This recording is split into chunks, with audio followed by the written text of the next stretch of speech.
Good night, everybody. Monday again, September 25th. Almost getting into the fall months now. The weather's gotten a lot nicer for flying. It's been a lot more stable. Nice light breezes. I did it again. I forgot to turn my YouTube feed off. Boom. There we go. That way there's not two of me talking. Anyway, so we're back. This is the Stunthangar video hangout where we talk about aero modeling or any other sort of modeling you want to talk about.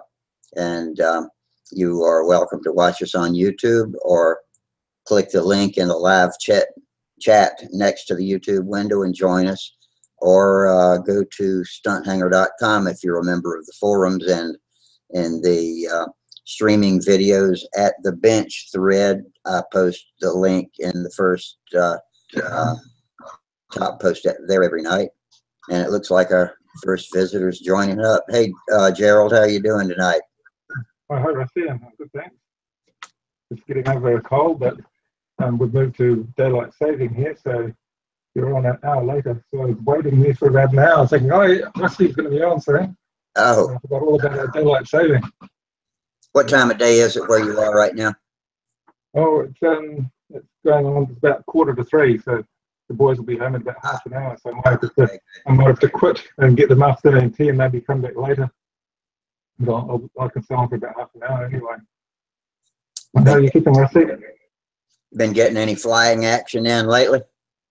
Yeah, actually, we went out on Sunday, and it was the start of our daylight saving. Everybody's times were off, and we just had our general elections here, and so everybody was sort of their timing was all off, and we all got there at about 2 hours later than we should have been. But we got a good bit of flying in, and my sons both flew. And then they started getting hungry, and little Max decided he was going to sabotage things by crashing the models, and we all had to go off for lunch. So yeah, it was good to get some better weather anyway here. Isn't daylight savings time great? I wish we could leave it that way all year long. Just getting up in the morning's the hard part. It is, yeah. But yeah, you'll get accustomed to it pretty soon. Hey, Ken Colbert's with us tonight. How you doing, Ken? Hi, Ken. Not sure if he'll be here long. His internet's very slow and apparently has no audio, but we do have video, so we can see your face. And we got somebody else. Who else is in here? We got, oh, that must be Sparky over there.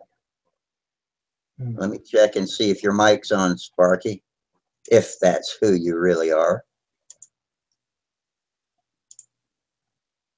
Can't tell, but yep, it's Sparky. I recognize his couch and his, that's either a big old dead dog or a bathrobe laying on the couch.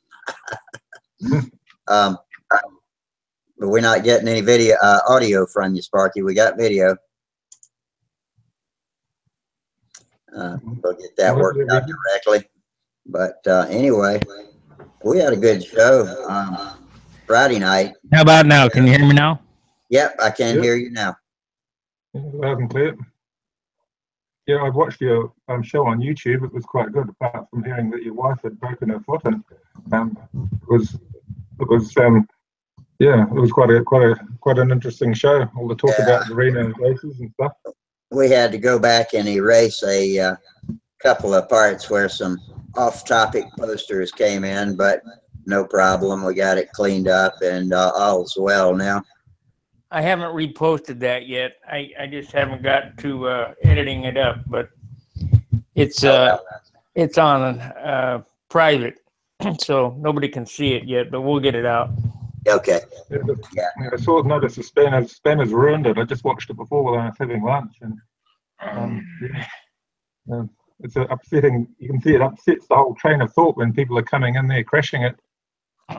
Yeah, but our guys are handling it as well as it can be handled. I think if you just don't let them break the conversation too badly and ignore them, they get bored and go away after a while, because all the fun is in the reactions they get from people when they do that, I expect. Yeah. Just like when you know, family dynamics. There's always somebody who lets you push their buttons, and they give wild reactions, and that just draws more attention. So we just kind of wait them out, eject them when we can, and keep on going, and they usually go away after a while. But well, you're an excellent host because you're not really phased by it, and you seem to just plow on ahead. I can't believe they really think we haven't seen all of that stuff before. You know. You know, it's the sort of thing you'd expect from a juvenile mind, but yeah, it's the sort of thing, the mischief that my 8-year-old would get up to if he could. But yeah, it's just a distraction, but nothing more. Yeah. But it was neat hearing about Wally's trip to Reno, and I saw that was great. And Minnesota Mike sent me a message and said that he knows some of the mechanics on the Strega, I believe, and he's invited one of the Reno mechanics to join us tonight. So I don't know if that's going to happen or not, but I hope it does. That should be really interesting. Yeah, it was interesting seeing Charles's workshop and the models he had hanging around his workshop. That was quite a highlight. Charles might drop in on us tonight for a minute, but he's got family business to take care of, so I don't know if he'll have much time to spend with us. But yeah, that's the first good view we've gotten of it. He's got a lot of planes up there. I don't know if he's got as many as you, and Daryl up in Canada has a whole lot of planes too. But it's always interesting to see what people's shop looks like. Yeah, it was neat seeing his twin Pathfinder and like his large ringmaster. It was quite neat, some of his models, and I saw the build starting on is it your Cardinal with the carbon reinforcements? Yes, as a matter of fact. Speaking of that, I'll wait till later to show it again. But once we get it on screen, there's what she looks like after it's all done, and that's just a piece of flat bar in there that's keeping it stiff, and so it's as wide as the fuselage except for 1/16 narrower. So I got a 30-second indention on this side and a 30-second indention on this side that I'll have to fill, but it's so stiff there's no way you can bend it. Now you can still torsionally twist it, and I don't want to do that much. I'd hate to break it right here in front of my worldwide audience, but I want to make sure that gets stiffened up a little. But I think I was talking to Sparky what he thought about it the other night, and he thinks just dope it and Jap tissue it and be done with it. And I'm inclined to believe that might be the right way to go, because I picked up a ½ an ounce already doing what I've done so far. Yeah, Ken thinks it'd be funny as hell if I'd broken that thing in half while I was holding it up to the camera, twisting it. Thanks. Here's what I did the other night. What'd you say, Jamie? Well, I didn't say no. Oh, you didn't? Oh, somebody did. Oh, that was Sparky. Yeah, this is what I built over the weekend. 1/2 of the wing. Yeah. And that rib arrangement is what you call a geodetic rib arrangement, right? Yeah. Geodesic. Geodesic. Okay. This weighs 2 1/4 ounces. And geodesic allows you to build in adequate strength with less ribs. Is that it? That's correct. Yet to come is to put in the shear webs in here. Right. And the shear webbing and the trailing edge, but I have to put in the blocking for my hinge arrangements yet. So this will probably weigh 2 1/2 ounces, maybe 2 3/4 ounces. So the whole wing will weigh probably 5 1/2 ounces when it's done. Yeah. That's pretty amazing. The only way to build light airplanes is light wood. Well, yeah, and you get it even lighter with the geodesic design too. I'd never seen that until a couple of years ago. I was looking at one of Bruce Jennings planes at Triple Tree, and he had a beautiful one with clear red monocoat on the wing, and you could see the architecture inside, and it was a geodesic design. If I believe I remember right, it was. And it's also known as Warren Truss. Warren Truss. Yeah, somebody's got an echo going. No, now it's not. I don't hear it over here. Yeah, it's also known as Warren Truss, just like a bridge. Okay, that's what one I've heard. Must have seen that on a Discovery Channel bridge building show or something. I hadn't taken any mechanical engineering. I've got a niece who is a sophomore in mechanical engineering at Clemson University, and she's learning some amazing stuff. I have a degree in TLAR. Yeah, looks about right. Yeah. TLAR, yeah, that's kind of my method too. In full-size aircraft, you can't use that much, but in model aircraft, you can get away with it adequately. But you can use it. Well, you can use it, but yeah. Depends. When I was in Millington, Tennessee, in AMS school, we were taught how to do bend allowance and how to make flush patches and so on and so forth, where you're supposed to radius. Let's say you have a bullet hole or something and you want to fix the skin. You're supposed to cut out that hole and radius the turns. Well, you're supposed to figure that all out by measuring in a compass. But I cheated a lot. I just held the patch back there and took a scribe, went around it, and, cut it out and it fit perfect. So that looked about right. Well, I guess if none of them flew apart in midair, then that must have been all right. Oh, yeah. Yeah. What, that was all was that mostly F4s coming back from getting shot up? F-14s. F-14s, okay. So that's right, Navy. We had A-7s. Did the Navy use F4s ever? Yeah, Navy uses F-4 Phantoms, or they did. Okay. So that logo, okay, I was calling that a Phantom in our little avatar that you put up for contributors, but that's not an F4, that's an F-14, isn't it? No, it's an F-15. Okay, well, I'm all wrong. I better. Blue Angels used the F-15 for a while. Okay. I just need to keep Good my evening. mouth shut until I know what I'm talking Hello, about. Hey, Terry. Hey guys. What's up? Hey Sparky. What's up? Nothing. Just dropping in. I heard just signed in. I heard you say you had repaired Phantoms. Cool. Very cool. No. I was in the Navy, and I worked on I worked on A6s, A7s, and F-14s. Wow. I also worked on an F-4U Corsair because I was the only guy that knew how to stretch canvas to do dope finish. Oh sure. Amazing. Yep. Rudders. Yeah, all the control surfaces are. Sure. Yeah. Very cool. Corsairs. Well, still needed Corsairs today, man. and fabric Yeah. wing.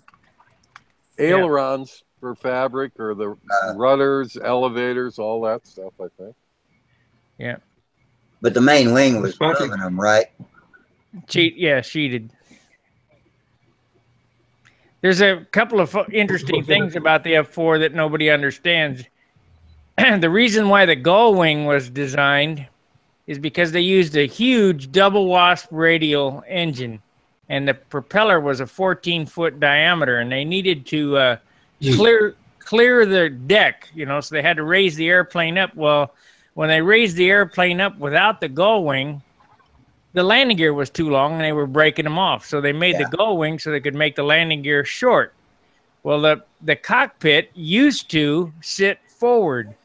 Well, the pilots couldn't see the deck when they were coming in, so they decided, well, we'll just move the cockpit back. And that's why the cockpit's behind the trailing edge and the gull wing is there so that the propeller will clear the ground. How many different variations of those production units were there before they finally settled on what we all recognize as the Corsair? as far as I know, the only thing that the Navy put into service was the F4U, and it was one run. But there was many test airplanes before. Yeah. But I could be wrong. No, I think you're right. Yeah. Yeah, because I've never seen a picture of a Corsair that didn't look like what I know as a Corsair. I have a whole bunch of books over there. I mean, I could look in there. Except the only problem is there's probably 1,000 airplanes in each one of those books, and there's 6 books over there, so that's 6,000 airplanes. Yeah. Yep. Yeah, they don't have a little search feature on there where you can press on it. No, this ain't like a computer. Mm-hmm. So wasn't Kelly Johnson part of the design team for the Corsair? I believe so, yes. Yeah. Yeah, see, he's my hero, man. That man was a genius.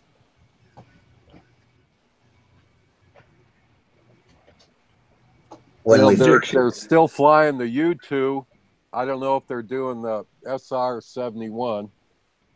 And it was supposed to be the RS-71, but President Johnson was dyslexic, so he said it backwards. That's what stuck. No shit, really? Yeah. Yeah.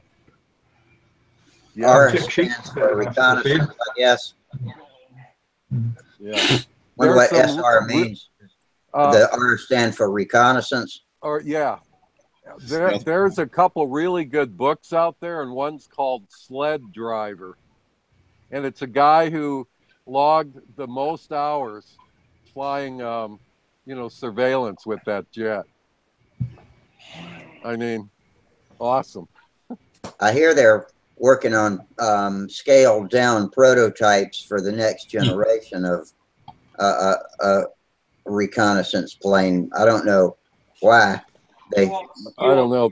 They've got those scramjets. I've seen the donuts on a rope contrail, but not for some time now. But a few years back, we would see those all the time.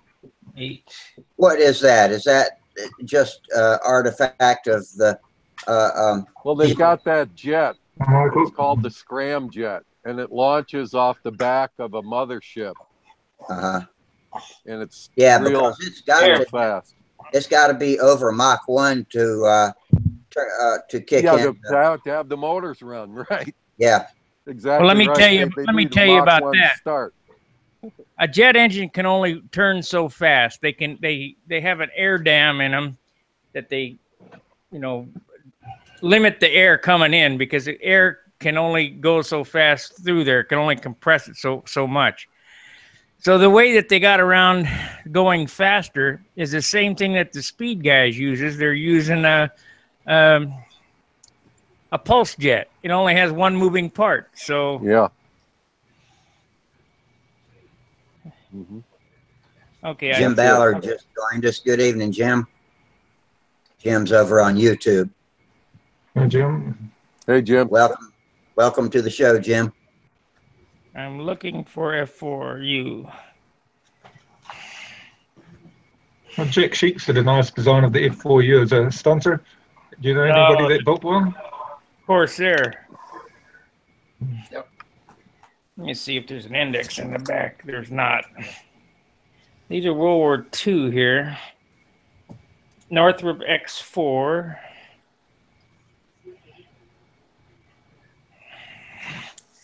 Kind of wanted a McDonnell Douglas. Let's see. I see Michael snuck in on us. How you doing, Mike? I'm hanging in there. You guys? We're good. Monday night. Trying to. Hopefully no more interruptions like Friday. Hopefully, but it happens sometimes. We just kind of let them blow by, and I cut them out as fast as I can. Let me interject on the SR-71. SR-71 was designed in the late 40s and first came out in the 50s, and is still the fastest aircraft to date. Did you know that? Yeah. Yeah, I think I did. And the highest flying, I presume. Mm-hmm. Yeah. How does that compare with the U-2 in its mission and its capabilities? U-2 is a glider, and it's a very slow-moving glider. And let me see if I can remember the guy's name who was shot down. So Gary Powers. yeah, Gary Gary Powers. Powers. Yeah. Francis Gary Powers, yeah. Over Cuba? No, No, over Russia. Russia. Over Russia. Yeah, they shot his butt down from, I don't know.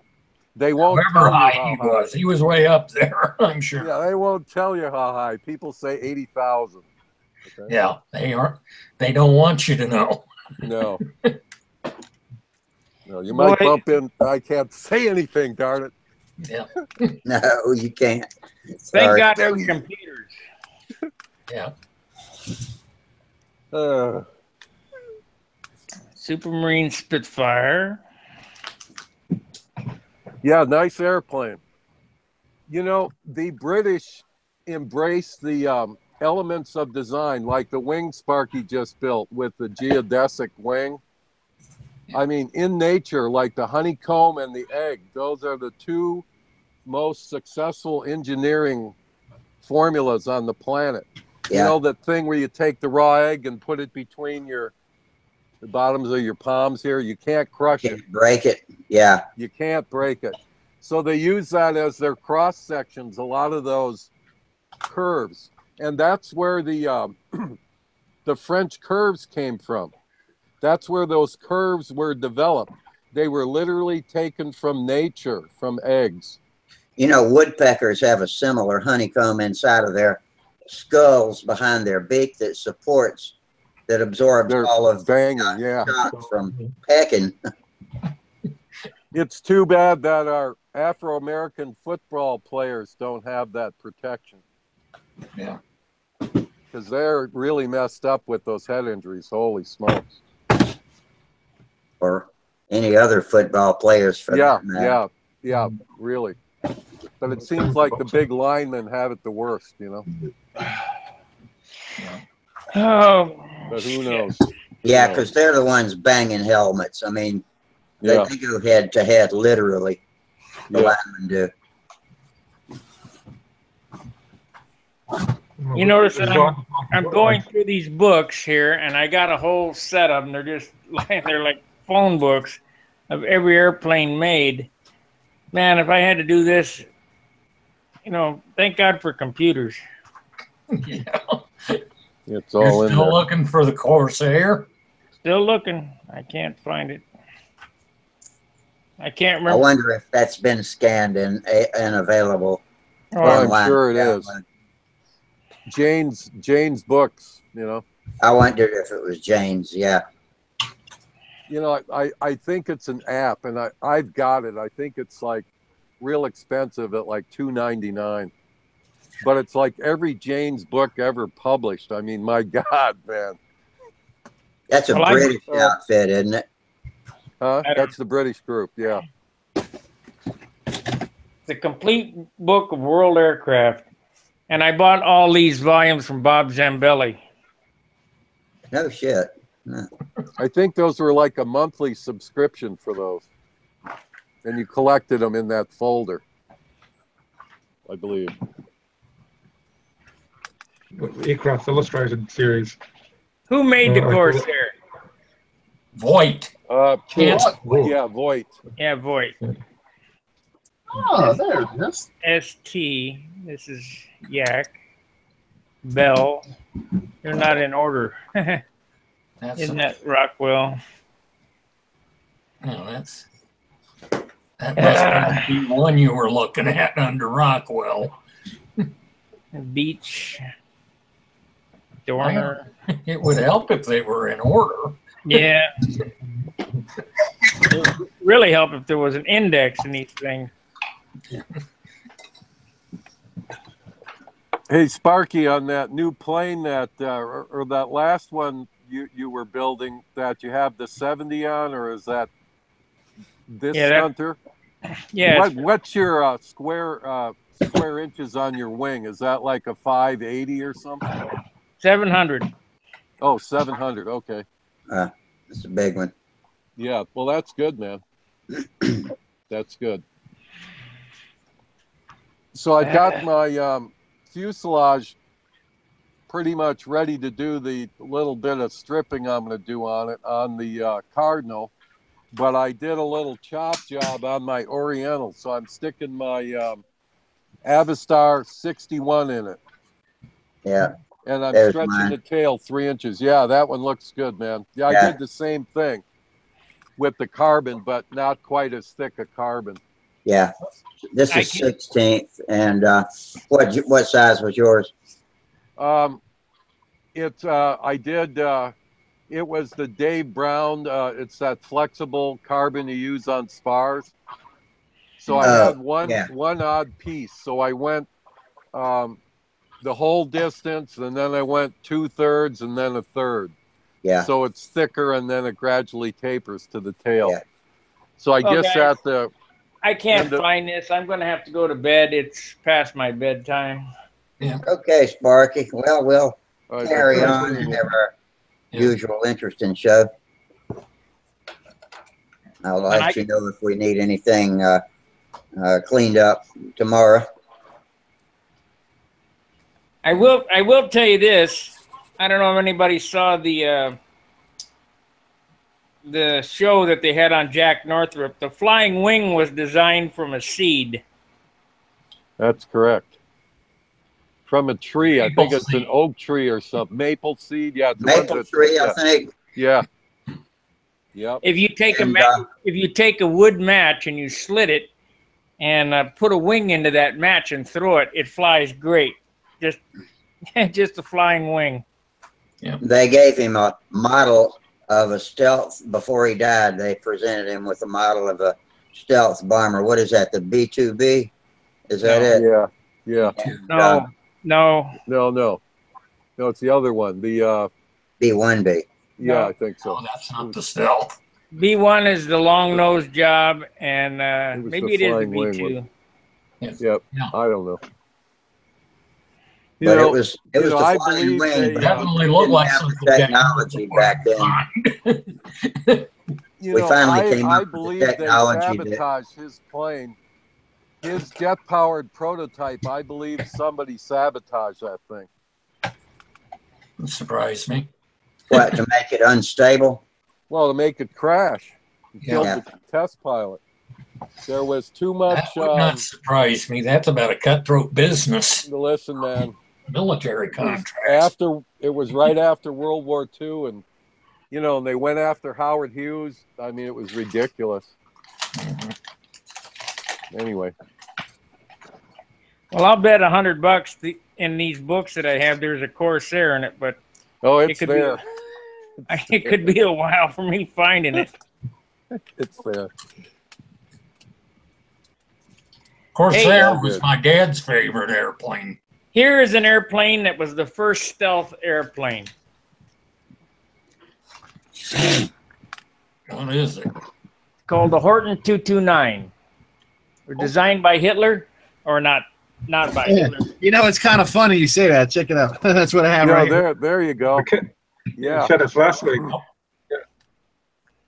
That's a Horton 229. Yep. And I was watching a program they had on Discovery, and they were building one to see if it would, be stealthy, so that they could put it on a pedestal and then shoot radar at it, and it was.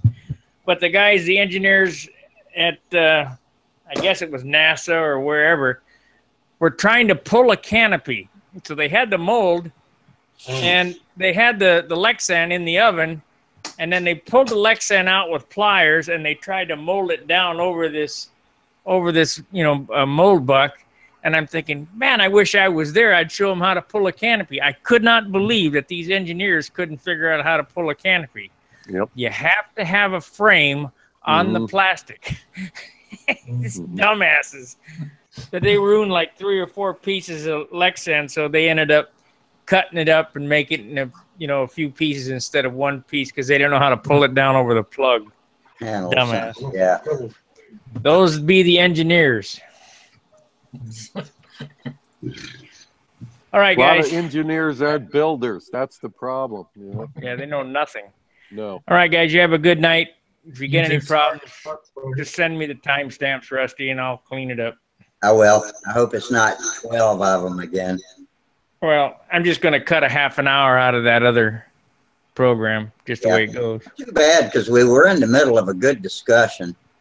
And they just, they were hitting for how long? Listen, these guys It need seemed to like come longer, back but with it was only fresh 10 minutes. material because we've seen all that. Come back with fresh material or don't Yeah. come back. No, just Well, come back. I'm going to go through it. I'm going to take it as evidence, and I'm going to turn it over to YouTube and Google. And Is see there what- no way to track? Does it record who enters these chats anywhere that we can get access to? Or Yeah. I'm sure you. Yeah. Yeah, I'm going to turn all the evidence over to Google and YouTube and see if we can't get it stopped. I'll try to catch their names if I can. It happens pretty fast, but I'll do the best that I can. Just get the timestamp because I can see who's on there from the timestamp. Yeah. Okay. Will do. You know, but the bad thing is they're probably just kids, you know. Yep. Well, kid mentalities anyway, but yeah, when we don't respond, we just continue our conversation. They get bored and leave. So I guess that's the best strategy for handling it. Eject. Yeah. I just can't eject instantly. That's the only problem. It takes me a couple of seconds. So, especially when it first starts, it takes me a minute to get in the. If I could get you to run that OBS, we could use that other program. Yeah, you can kick somebody off in an instant with that. If you figure out, if we need to get together and I'll help you figure out how to do the OBS broadcasting software. Yeah. So we can use that other program. Yeah. All right, Sparky. Well, sleep tight. Tight line, fair winds, and we'll see you next time. Bye-bye. See ya. Hey, Steve. Hey, Steve. Hey, did he show his wing? I wanted to see. I know he was working on his wing on Monday or Friday. He did. He showed Yeah. a wing panel. Wang, if you really want to. Yeah, he showed a geodesic You wing said panel. wing. I thought you said wang. Not bad. Oh, yeah. I was going to ask you, do you like the Warren Truss type wings better than the straight ribs? Yeah, they're stiffer and lighter. Mm-hmm. Oh, okay. You use less material, about two ribs less. Oh, okay. Well, they are stiffer though. The way it makes it work, huh? Oh yeah. Push the load through it. Yeah. Now, is this going to be the same exact as your other one, or are you changing a few little things? I'm changing things. I have to change it for the PA 75. Was it heavier, lighter? Well, I'm going to try to make the airframe lighter. Always try to make things lighter. I mean, is it 60? You got to do something with the length of the nose or whatever, or are they about the same weight? No, they're not the same weight. Plus, you're carrying around 2 ounces extra of pipe. Plus, you're carrying around an ounce extra of fuel. So there's 3 ounces there. You know, you got to change things to move it around. So shorten the nose, lengthen the tail. That's the formula. Hopefully, you can build the tail light enough so it'll balance. Mm-hmm. Yeah, if you shorten the nose, then you really got to take a lot of weight out to compensate. But a light airplane. You can kind of figure it out, though. I mean, there's ways to figure it out. Here, let me see if I can turn the screen or here. Can you see those plans? Yep. Yeah. This is the stock fuselage here. I traced that out. I got it all on there. And just by using the CG and the weight of the motor that's going in and fitting that on, and using percent of Mach, which is mean aerodynamic chord, it's just a fancy way of balancing. The tail came out with an additional length of 2.75 inches. So I made it 3 inches. And I don't know why I even took the time to try to figure it. I should have just made it 3 inches because that seems to be the length or somewhere around there that works for, you know, increasing the power on one of these older design stunt ships. This is how I do it. Yeah, that works too. Looks about right. It all works good. Man. It all works. You know, I've done so many of my. I drew this out because we had no power, and I was out here with no power, no fan. The wind was howling, and my wife had bought these little LED lanterns, and they work great. Come on, what I need, Angela? All right, So guys, anyway. I got to go to bed so I can get up in the morning. All right, good on Good you. idea, Sparky. See ya. Bye. Right.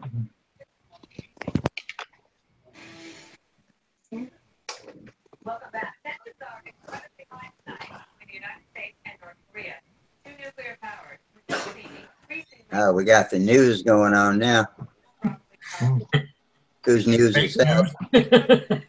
Oh, Trump's warnings to this country amounted to a declaration of war. Oh, no. see. This is absurd.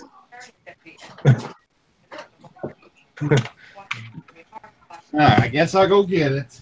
Y'all calm down.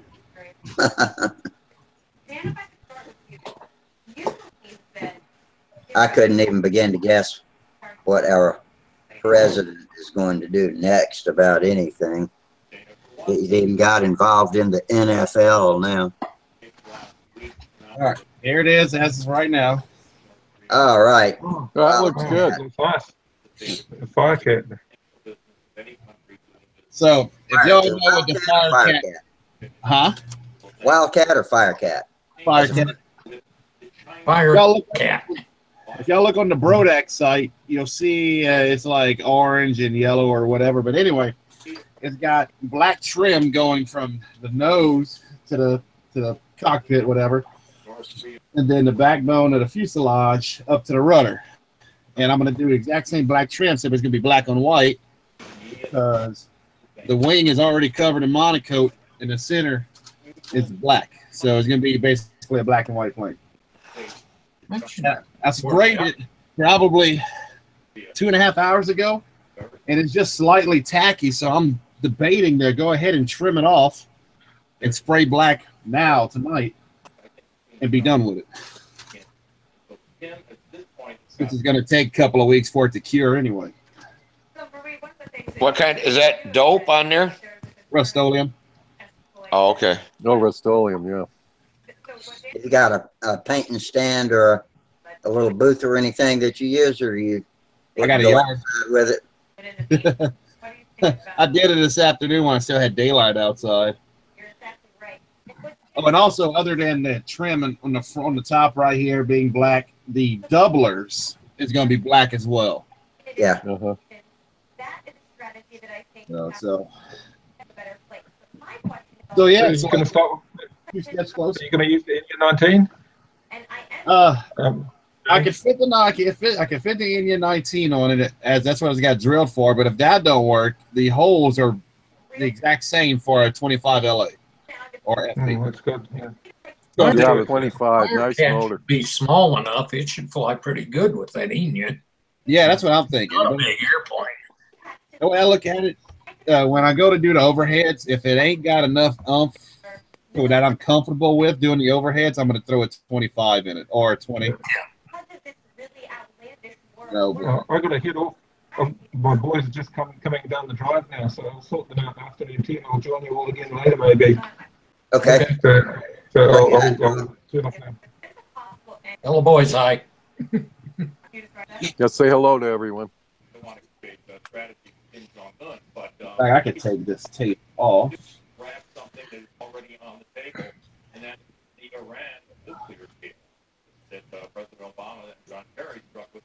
Yeah, I did the monocoating the other day, or the other night, whatever. Yeah, you posted that on Stunthangar, didn't you? Yeah, I believe so. I need to, I messed up when I did. For some odd reason, I installed a tip weight box upside down on here, so the screw is actually on top instead of being underneath it. But that's not really a mess up. The mess up Yeah, is it's just a minor glitch. Once you get it balanced and trimmed, just put a Just put a decal piece of over it. tape or monocoat over it. Forget it. Yeah, decal. you see the mess up is that when I put the tip weight box in there, I didn't glue like a little 1/4-inch frame around it for the monocoat to adhere to when I cut the top of the box out. So when I cut the top of the box out, it's just going to be hanging there. So I'm going to have to put, a little square around the tip weight box, and then just monocoat a patch on it, and I'm good. I didn't realize none of this after I done covered the wing, and I wasn't. I'll do stuff like that too. I built more shit upside down than anybody I could guess. Hell, I built a whole damn Nobler fuselage backwards. Oops. I didn't realize that the guy who designed it made one with a tank on the inside and everything. Oh, George Aldrich? Yeah, George Aldrich. He had his own company, and he made them with the tank on the inside. Well, I looked at the plans, and I'm like, damn, I don't know who drew this, but this is crazy how they drew this plan. So I built it backwards, and then someone said to me, that tank's supposed to have been on the inside on that model. Like, Oh man. oh, that's why that plan looked weird, and I thought someone drew it wrong. So did you learn to fly backwards then? I just, I'm like, I never had a plan on the inboard side of the fuselage anyway. But it makes sense now why he had the lines going through the fuselage and stuff. And I'm like, why in the hell would you put fuel lines going through the fuselage? They had to get them over there. But yeah, you can kind of see how the doublers are, how the blacks had that lighting shit. But you see how I see it. Now we I can. see it. Yeah. Yeah, long that looks good. going across the top. So it'd be all right. Now, as for the pilot that's in there, I'm liable to leave them white or just paint them black. I'm not going to get too crazy on painting a face. Depends on if you're prejudiced or not. Yeah, yeah. I ain't gonna lie. I wanted to do a little Trump because he got a little hat. I was gonna do a little red hat, orange hair, and a blue shirt. Yeah, you might have a hell of a time with that comb over, though. Yeah. Yeah. Hey, Just get a you little could do it. Halloween candy. Yeah, you could do a king. You could do a king orange pilot. That wouldn't be bad. Well, I mean, they got the little cans of Rust-Oleum. I wanted the actual individual cans of Rust-Oleum that you brush paint is the exact same shit as the shit in the aerosol can. Probably is. Just thinned out. That's the only difference. Mm-hmm. It's got a carrier in it.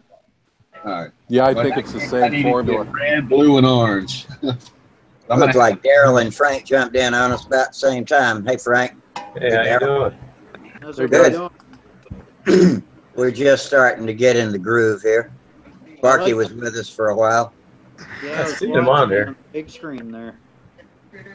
Now, we used to make Krylon where I worked, and that stuff was both the same in the 16-ounce can or 8-ounce can or the spray cans. It was all the same paint, except when they sent it to the our aerosol factory, I guess they cut it and then put it in the cans with propellant and stuff.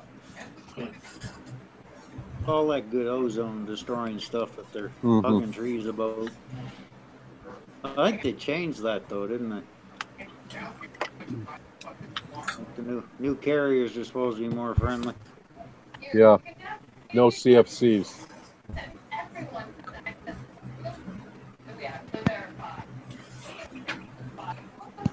So that's a Jim Walker plane you're painting up there, is it? Yep. It's a fire cat. I've been eyeing that for a long time. I might just have to buy one. I don't know whatever happened to it, but my dad built one of those probably in the early 60s. In fact, my mom used to try to fly that thing. It doesn't have a very beefy airfoil. It's almost got like a ringmaster airfoil, doesn't it? Best I can remember, yeah, it's not very thick at all. fairly thin. It's an old style. Yeah. So yeah, I plan on having that Firecat flying by middle October. Sound familiar? What was the Good. Brodak on? I think Brodak painted theirs the same color as the original Jim Walker, didn't they?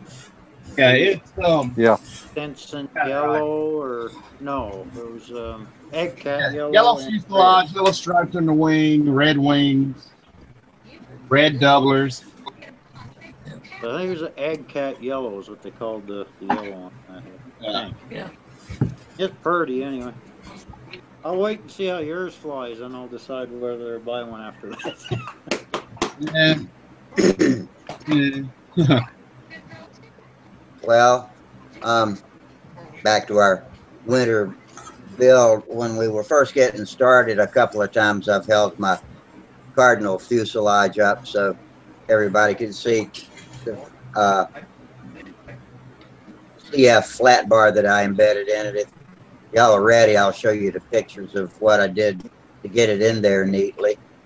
The flat bar? Yeah. What size was that? It was like what? 16 thick? It's a 16th. Yeah, let me hit screen share. It's a 16th thick and 7/16 wide, which is 1/16 narrower than the fuselage. And so that gives me a 30-second indentation on each side. So I covered one side of it.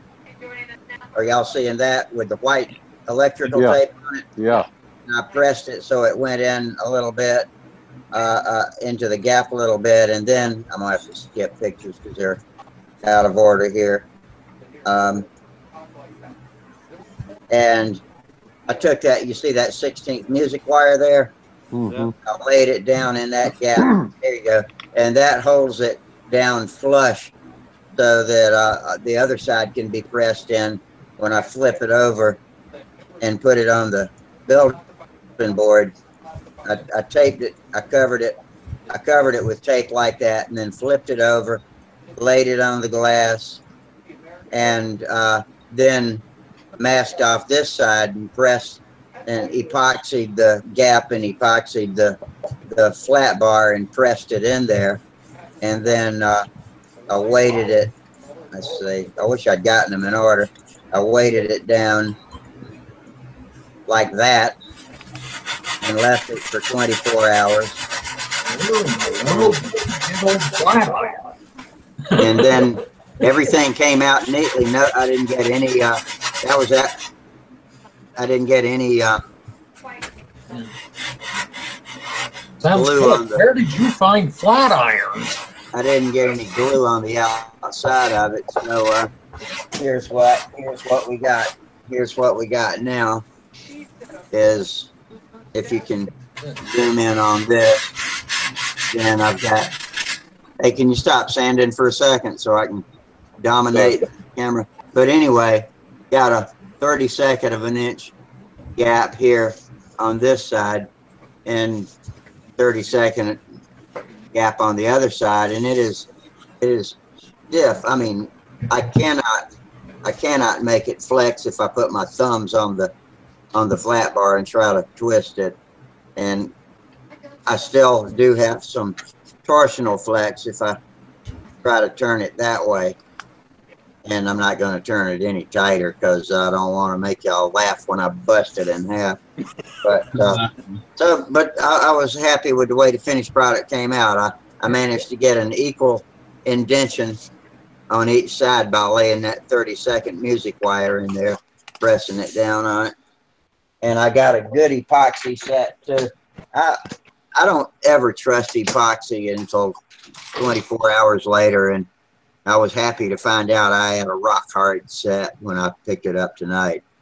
So, see, I was wondering if you took and ran one from the top to the bottom on one side and the bottom to the top on the other, if that would give you the torsional and the other rigidity.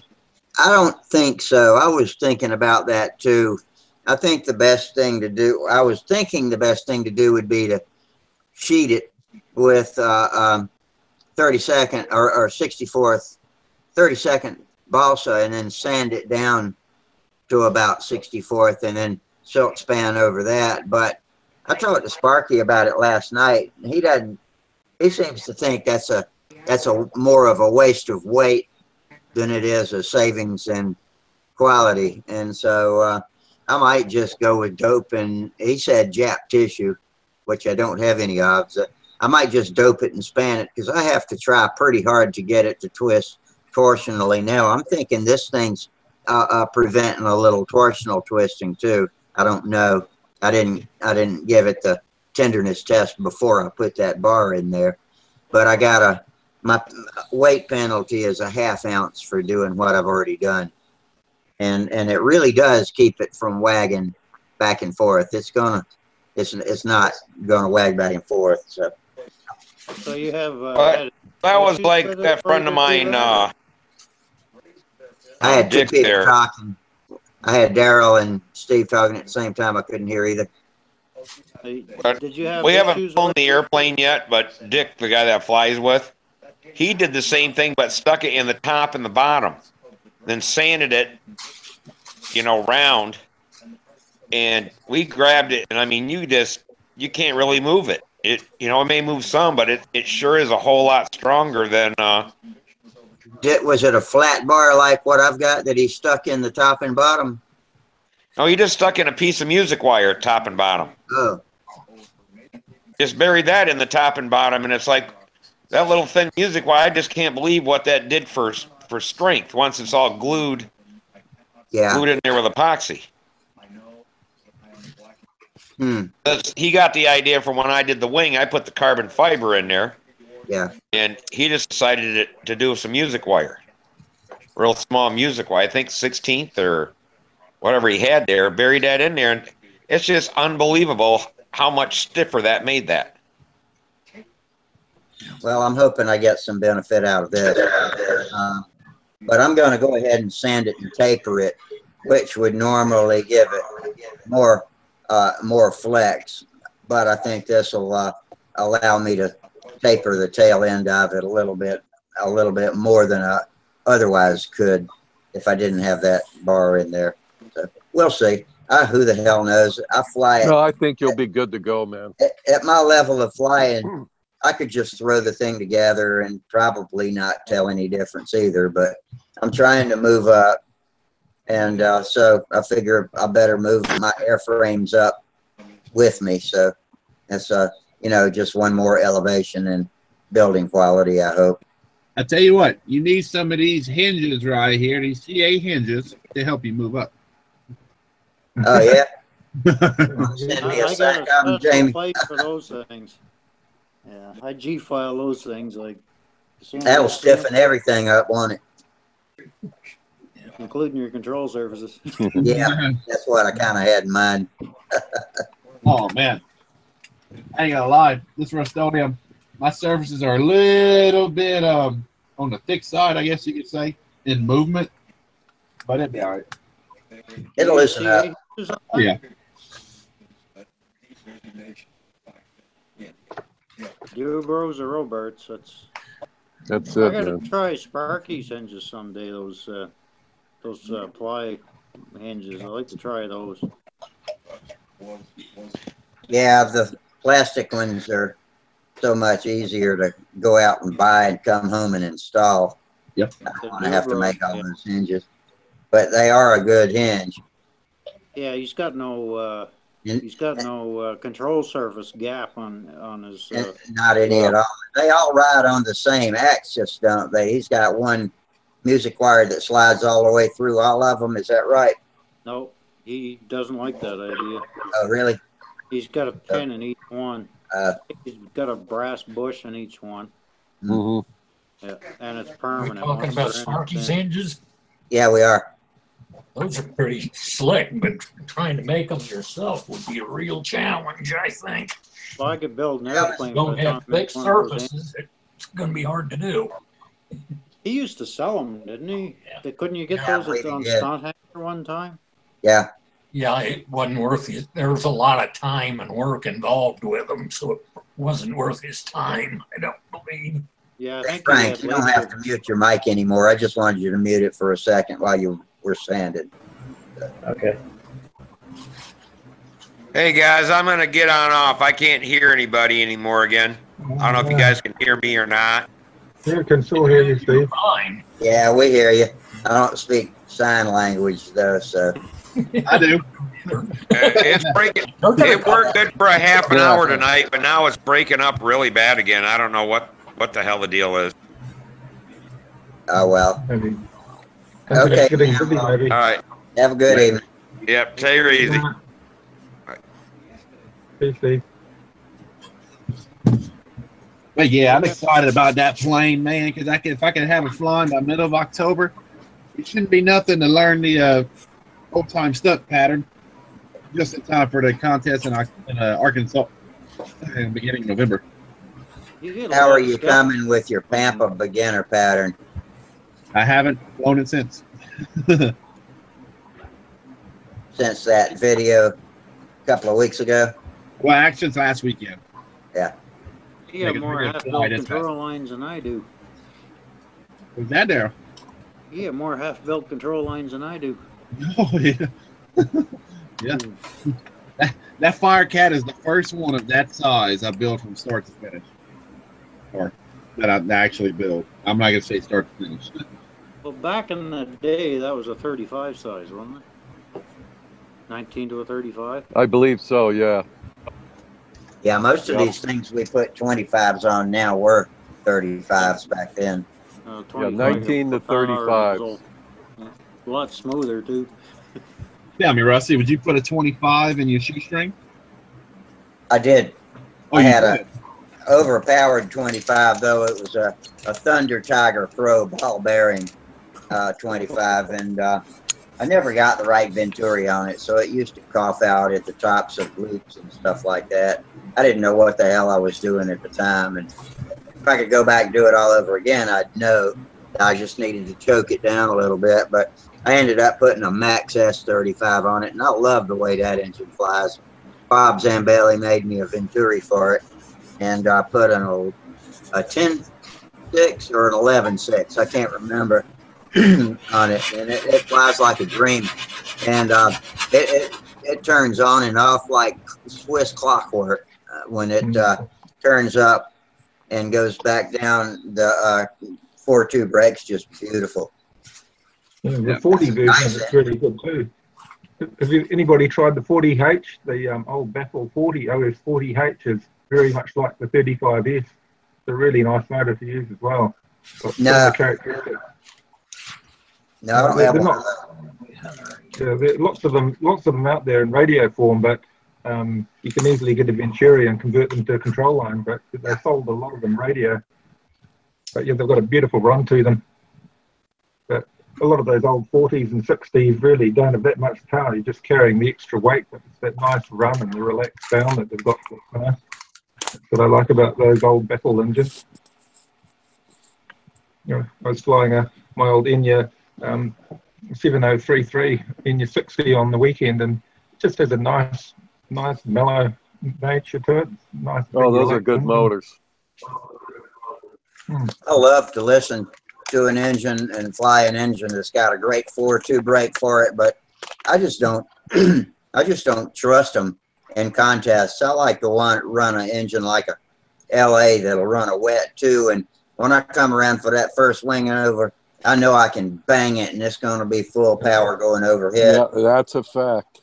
That's a fact. I don't want to be hoping it's going to go when I pull that first one.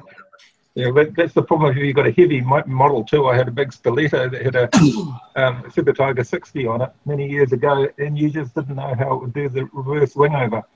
If it was thick, then it would come in on you at the top of the wing over, and all hell would break loose, and you'd be running back trying to get line tension. But by the end of the pattern, it was leaning out, and it was going quite nice through the clover.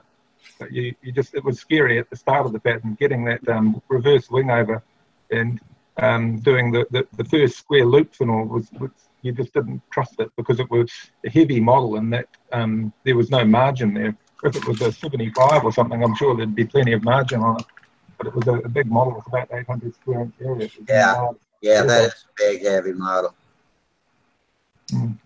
I was But trying to get a, yeah, I was trying to get a V60 Super Tiger. That Sparky talks a lot about them on eBay, but man, oh man, they just for some reason they've been going for stupid money this year. I think it's Sparky's fault. there's I a lot of them out there. A lot of them haven't got the exhaust mounting lugs. 56 on eBay and it goes for cheaper. It's basically the same engine. Which one? Yeah. The V56. Oh, really? Yeah, I've got a 56 as well, and I reckon the performance is pretty much on par to the 60, but they're a lot cheaper. There's a 51, but it's too heavy, a big V51, but it would only be good on a scale model. It's not like the later G51 or S51. Yeah, the G51, I've run those a lot in RC. They're a nice, powerful engine, but yeah, they're heavy. They put out a lot more power than some of the 60s, though, the old Baffle 60s. My wife's got a G51 on her. It's a large ME109 profile model, and the G51 puts out the horsepower, and it has a huge line pull, but it's a wet two the whole way virtually, and it doesn't suit all models, I suppose. Well, they're designed for RC, and RC aren't as fussy about the weight as control line is. But I put them in a 40 size P51 RC ship, and look at that sucker go. It would be exciting. Yep, pulled the tail feathers off for him. This thing called Flutter. Terry, have you used that Avastar 61, or have you just haven't tried it yet? I just broke it in right before the hurricanes came through. And, I'm kind of anal on the fuel stuff. I was surprised to find out that it gets pretty good fuel economy. In fact, I love my LA 46s, but they are not the best on fuel economy, at least not down here at sea level. Yeah, I just found that out with my 46. But this one, quick. This 61 gets really good economy. I'm really impressed with it. I've had 4 tanks of fuel through it, 6-ounce tanks, intermittently pinching the line and stopping and starting it. I've taken a file and polished the head and thinned out the vanes a little bit and polished them just to, I don't know, make it look better, maybe lighten it a teeny bit. I just like to have them, it's like a lot of these companies, it's like the Fox motors. When I would get them, they'd look unfinished to me. Because I like the way the K&Bs come with the polished fins. No casting marks and all that junk. Right. Yeah, so I just take those little files and the different emery boards and then some metal polish, and polish them up. And it's much easier to keep them clean. And in using those infrared thermometers, my engine runs a little cooler than a stock motor. And I know it's because it's getting better cooling. The air is moving through the fins cleaner rather than hitting all those sand casting marks. Actually, the turbulence should help your cooling. Well, it should, but, Maybe. I got a friend with a Sukhoi, a full-size Sukhoi motor. In fact, we talked about it last Friday, I think. And he spent months on those cylinders of that Sukhoi 9-cylinder. And he dropped, I don't know, it was like 8 pounds on the motor just from dimpling certain things and cosmeticing, making the motor look attractive, but also removing all the flashing and the foundry marks. And I don't know, We'll see how it flies. I'm going to put it in that Profile Oriental, and I'll have it done quickly. Since you mentioned the fuel efficiency on your LA 46, how much fuel does it take you to get a long enough run to fly a pattern? Can you do it? Well, I haven't really flown a pattern that much, and I've flown the 46 is on that big kind of voodoo wing I built, the one I pulled the videotape with. Yeah. And I've got a 4.5 ounce tank in there, and I only put 4 ounces in it because I don't need the 4.5. And I'm getting a good 7-minute flight, and that's long enough for me. That's one of my concerns going into contest season, because I haven't gotten enough testing on it, and I really don't want to have to either change tanks or fly another plane. I want to fly this plane with the LA on it. So, Well, if you've got 4 ounces, you should be fine, I think. yeah. I would imagine, yeah. Yeah, I just bought a Fenturized twister with an LA-46 in it. It's got a 4-ounce tank, and I seem to be coming up shy on time for that for some reason. Really? Yep. I think mine's a 4.5 ounce. Yeah, that's what I'm running. That ounce would be a little better, yeah. But it was cutting off early, but then then I found out I had a fuel leak somewhere around the Venturi, so that might be why it was cutting off earlier and earlier. Yeah. I need to quit talking about it, go out there and run it and look at it. That's it. It's probably just a bad gasket. Could be. What size props are you using on your 46s on the LA-46? What size prop are most people using? I use a 12-4 APC. Yeah, very low pitch, yeah. Yep. Mine's got a 12.5. How about you, Daryl? What'd you say, Carol? I think mine had a 12.5 on it. That's a plane I bought at a swap meet not too long ago. Are you on 60-foot lines or 62 or what? 63. Okay, well, that works out about right then. Yeah. I'm on 60. That's a nice flying airplane.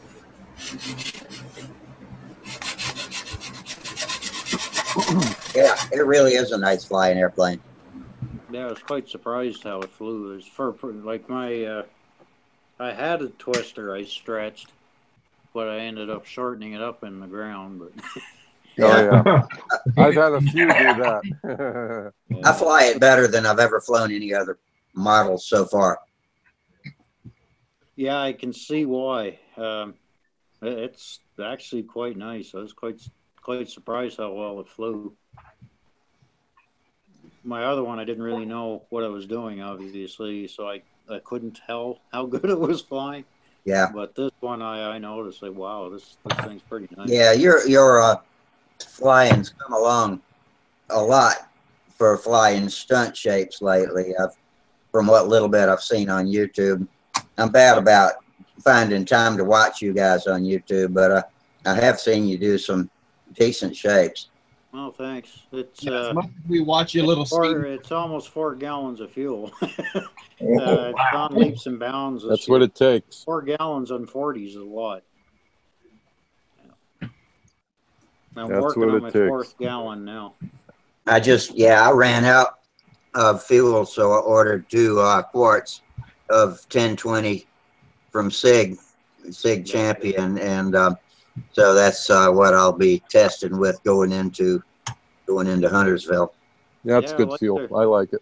They're good. That Champion's nice stuff. Yep. Yeah, I'd prefer the extra 2% of oil, but I honestly cannot tell any difference. I can go from a tank of Power Master to a tank of Sig and change nothing, and it's tell the difference between either one. It's all made in the same factory, probably. A couple different additives, maybe a little different, more Colors, synthetic, stuff like that. Well, the Champion's 50-50, and there's another Champion that's 25% old caster. Yeah, I think that's your 4-stroke. That's for Foxes and old. That's for the old. Yeah, that's the old time fuels. And they use clots for the synthetic and the caster too. I believe it's Sig. So the Champion is 50-50 caster and clots. Yeah. 20% oil total. Where this other Champion stuff, and like you said, it's made for Foxes, but it's actually about 3% shy of what the Foxes required. but it does not hurt that. And I don't. I think run they 22 asked in a my little box. much. The old we used to call the old super fuel slobber fuel. Because it was so much oil. I call it snot fuel. Snot fuel. That stuff makes a hell of a mess. But I don't think the foxes need to run on it that much. I run mine on 22. I run mine on Same. that blend. Same stuff. I use everything else for everything. It runs good. I tried it, but it seems to take the varnish out of everything inside the engine, especially on the piston. If you got an old one that was run on the old fuel, you got to run caster. That's right. Yeah. If it grew up on caster, you better keep it on caster. I found all my foxes. I got to step off camera for a moment. I'll be right back. I know what happens when you drink caster. I don't know. A lot of the World War I pilots had a lot of loose bowels from flying the old Maroons and stuff. They ingested it, eh? They literally landed in a shitty mood. The last place I want to be with a loose bowel is in a freaking airplane. Yeah. Especially at 20,000 feet. Man, can you imagine having a share? Keep your belt tight. Pilot, you get down from a sortie, you run out the plane, the other pilot's coming in, they're fueling it up, he sits down in your shit. Well, that was World War II. They didn't do it then, but World War I, your plane. Yeah, World War I. Keep your belt tight. Keep your belt tight, else you'll see it come running out of your sleeves, and you don't want that. So. I don't know. You've seen that red fucker on your tail. You're going to shit anyway. Yeah, no kidding. He didn't have much for forward speed. I don't think he had much going for forward speed, but he could sure outmaneuver you. That triplane was a maneuvering airplane. Yeah. And I think it could Incredible. climb high too. That climbed like a home angel, yep. When everything I'd ever heard about that DR-1, you had to be an incredible pilot just to fly that thing. It was swirling. Yeah, that was a tough looking plane looking at it. I've got an old video, black and white video of Richtofen getting suited up with his flight crew and helped into the plane, and they watch him taking off, and that is just an odd looking flying machine. It just looks unstable as hell. It's so tall, you know, it's like it would roll over by itself if you didn't constantly hold it up. I mean, look at it. I mean, it's just, yeah. Well, they came up with that in response to the Sopwith triplane. Mm-hmm. The Sopwith Camel. No, they had a triplane. Yeah, they had a Sopwith triplane. Yeah, that's how they got the DR-1. It was stolen. The idea stolen off the Sopwith triplane, and that's how they got the pup. All right, that's how they got the Sopwith triplane taken from the Sopwith pup. And the reason why they only had one gun on it is because the weight. And the triplane was actually supposed to be a better airplane. There's still a lot of people that believe Richtofen was the greatest natural pilot that ever lived. He was something else. Who's that? From what I read and what I heard, he was a terrible pilot. But the thing of it is, though, he could shoot like a, like a bad SOB. He was a great pilot. But piloting, he actually crashed quite a bit. Granted, that's just what I read. Yeah, they said he had a real bad takeoff and landing record, like one of the worst in the entire German Air Force. I mean, that's talking about Richtofen. Yeah, but he'd come home with 3 victories, but he'd crash. The thing is, he wouldn't just jump in a dogfight unless he was going to win. A majority of all his battles, combat victories, are all 2-seaters. Yep. And the other thing is, and he even said himself, he never got into a fight. He knew he couldn't win. Yeah, they ran away. Pretty much. He picked his victims carefully, right? Yeah. I mean, he was no dummy. That's for sure. He was finally put down by an Australian ground crew, I believe. Well, it's debatable. That's a story that nobody quite knows the Oh, That and the biography I read, that's what it said. So Yeah, that's it was a 303 bullet. And they don't know where it came from, either ground or the other guy claims he got him. And oh, Yeah. goodness. Yeah. I see. Like I want to believe it was Roy Brown, the Canadian pilot. Yeah. For the simple fact, you know, that's the way I'd want to go. Not from some little Australian guy sitting with a Lewis gun firing. Twin Lewis guns, yeah. Yeah. Well, I've just been ignoring our YouTube people because I covered it up when I was sharing my pictures. But so we've got Alvin Chipmunk dropped in and says, "Esto no es una pueblo, este es tu sistema de radiofusión." I don't know what that means. He says Portuguese, or that could be Spanish. Spanish. And that wasn't the whole paragraph. And we had another generous member again pop us with a super chat, hit the $sign down there under the chat box and gave us $5.50. So I appreciate that. That is wonderful. Excellent. Put that to good use. No matter what we use it for, it'll be good use, because we put, a lot of time and equipment into this. I appreciate that. I'll keep the names anonymous because I don't want to. I'll keep the names anonymous because I don't want to, start anybody feeling like, they're being pressured to click it, because you can't. I mean, $5. That's something I don't always have a spare $5. So that's great. Yeah, we got to start to get Jamie a Brodak P40R fund. Sounds good. I should put mine together. I think I say that a lot, though, don't I? Well, when you do, replace those damn couplers that couple the flaps and the elevators together, because they are springy and too thin, way too thin. They're 16. I bought a bunch of that stuff from Brodak that's actually made in the USA, and I replaced all that Chinese junk with this stuff. Yeah, that's what you need to do. Everything else on that P40R was good except for the hardware, and that even was, with the exception of the bell crank and lead outs, were pretty high quality on this one, and that's been unusual in my little bit of experience with ARFs. They do Brodak use Brodak bell crank. Yeah, that's what I got too. It's a nylon one. Then they there's one. There you go. Hole yeah, let me click on that. Yeah, let me look at this. What we got? Hold it up a little higher. There you go. Yeah, that's the same one I got in the Cardinal. And the Orient. They're a lot harder than the SIG ones. The SIG plastics, their nylon's very soft. Right. When you flex it, it feels like it's 5 times as strong. I don't know if it is, but it feels a lot better anyway. And so the Brodak corns and all look good from what I've seen. So they're a lot better than the ready-to-fly kits. Yeah. The ones out of the homemade ones. Yeah, because I was working on 2 top flight ARFs that have the stamped metal ones. They're going to get the Evo. Is that us? What do we got here? Oh, nice.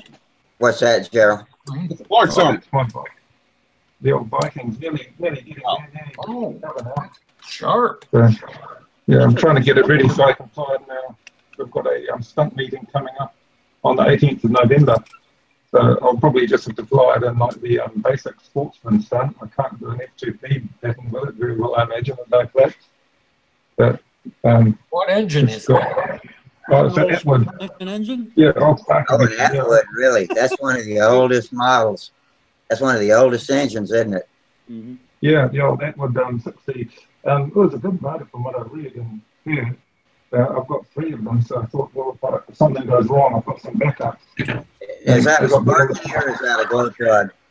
It is a spark plug. Yep. Yeah, I see. Yeah. Start real quick. Well, They sound. I just wanted the novelty. Yeah, it's a coil. But you run it on glow fuel, the same thing you fly in your glove plug planes? I'll run it on petrol. I'll run it on petrol. Okay. Use gasoline or kerosene? Gasoline. gasoline, yeah. When my dad flew old timer free flight, the stuff he ran was basically Coleman fuel, Yeah. white gas Mixed with with 70 engine. weight in it. Yeah. 70 weight, gear Like oil, 4 really? to 1 or something, 4 or 5 to 1. Wow. Yeah. Wait, was Now, it? do you run castor oil in the gasoline? You Yeah. can if you run the Colt's Benon. It mixes with That's it. gasoline. Yeah. So it'll be safe. And they say a lot of the modern 70 works are made for trucks and they're not designed for a two-stroke engine. So Floyd Carter on Stunthangar basically said, be careful what oil you run because it may not be designed for a two-stroke. So he seemed to think best to run with the safe measure, just use the Colt's Benon where you know it's designed to run with a two-stroke. Hey, Gerald, let me ask you a question. Do you have any other microphones that you could plug in and try? Because the one that you're usually on is very distorted, and I have a hard time understanding what you're saying. I don't know if everybody else does or not. Yeah, it's Yeah, pretty big. It's a little hard to hear him. pretty fuzzy. Yeah. Now, I'll try and dig up another one before next week. Okay. Because it's just running on the one in the laptop. But I found it probably easier when I was using my cell phone for the sound side of it. But I'll try and dig another one up for the next session. Yeah, I wanted to mention that because I like being able to hear what y'all say. And Sparky had a microphone while we were testing the other night that couldn't tell whenever he said an S or a P, and it was kind of muddy. Sparky's got some pretty good equipment there. Yeah, he does. He was plugging in all kinds of different mics, trying them out. We were on a private session, and he was just tuning up the equipment. Yeah, I just use my iPad. It works pretty good. That's it. iProducts name. Yeah, most of y'all have really good And pictures. I'm on an iMac. Don't have to worry about it. You see a Yeah, nice and collection of another airplanes there. Got another working one. MacBook. What was that, Mike? Got a good price on a 2010 MacBook that can be upgraded higher than the 2009, late 2009.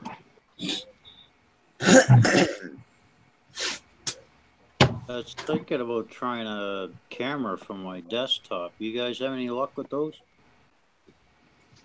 Cameras these days are like 10 times better than what they were 5 years ago. I've got a Logitech model 220 something 220, and it's clipped to the top of my monitor, and it has the mic and the camera in it.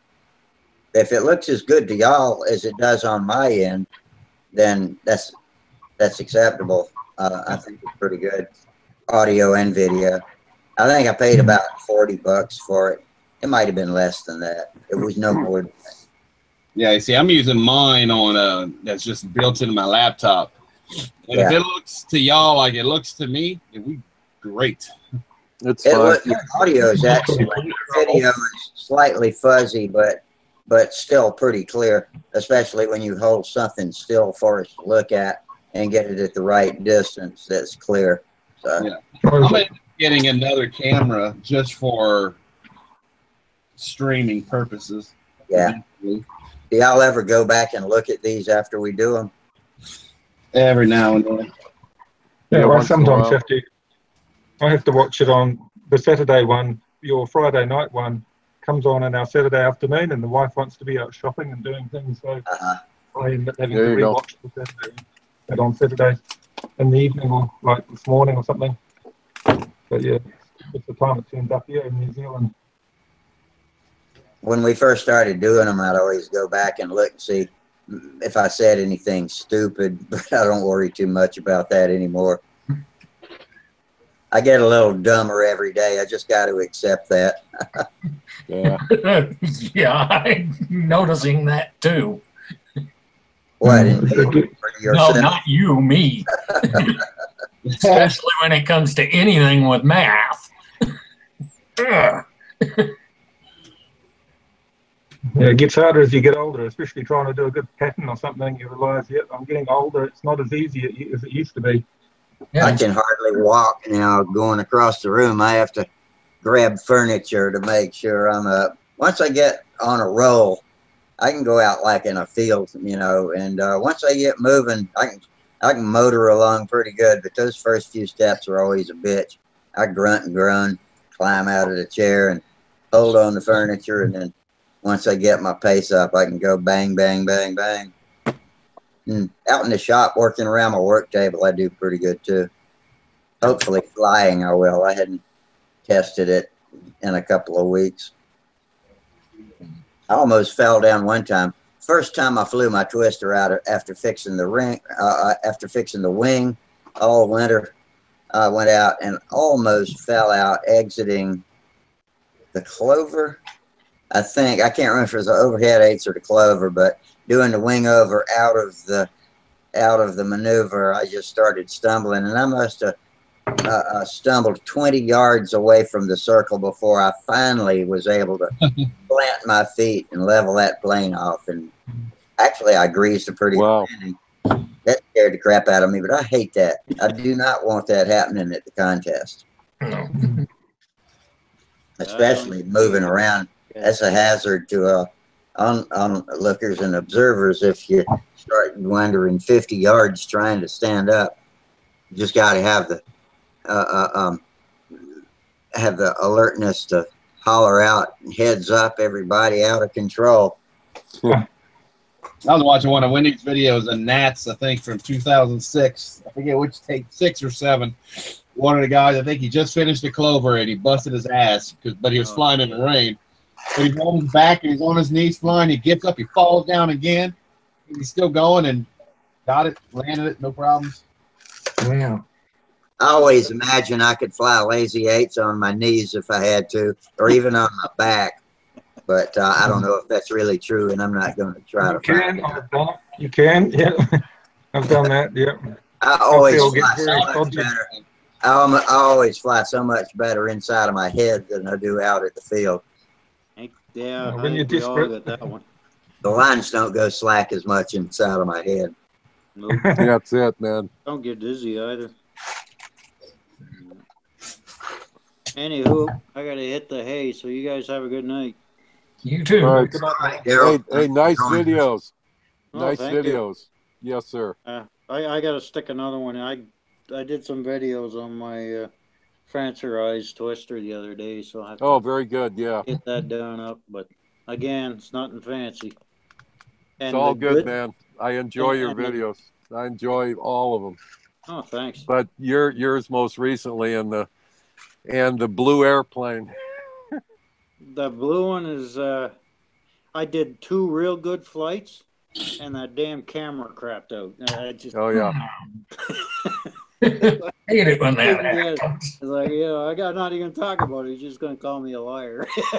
Yeah, bugger. Okay, well, have a good one. Later, guys. Good night. Later, Daryl. I'm searching for the paragraph that Spanish-speaking or Portuguese-speaking guy put in the chat over on YouTube a minute ago. See if I can translate this. Ooh, Lord, scared me. Nothing to say. Probably something involving donkeys in Mexico. Page is being translated. Okay. All right, here we go. Google. Here we go. There it is. Let's get it. Ow. Here we go. Translate.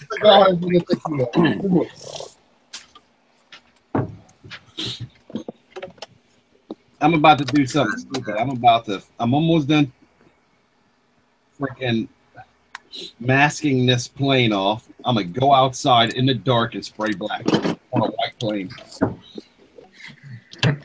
You should be all right. I mean, I paint at night quite a bit here in Florida because there's no wind, and it just, believe me, as long as you got some white, man, you're all right. Oh, yeah, I got a whole can of white. I'm not worried about that. Just want to make sure I get all the white covered. I got you. Yeah. You don't want black where you don't want black.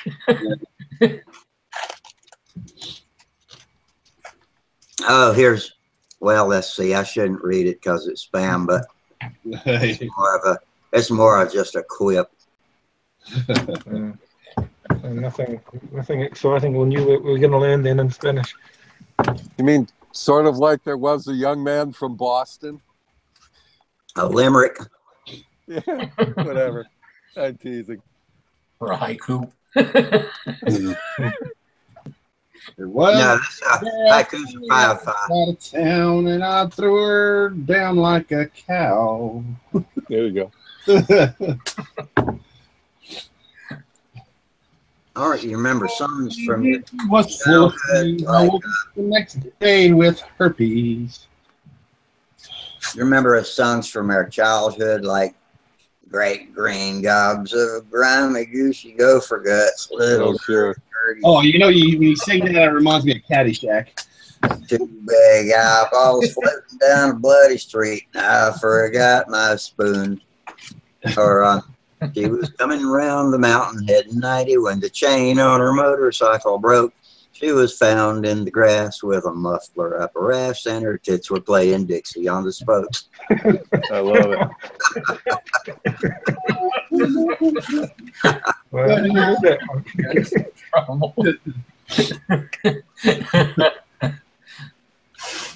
I think I got more. Let's stand by.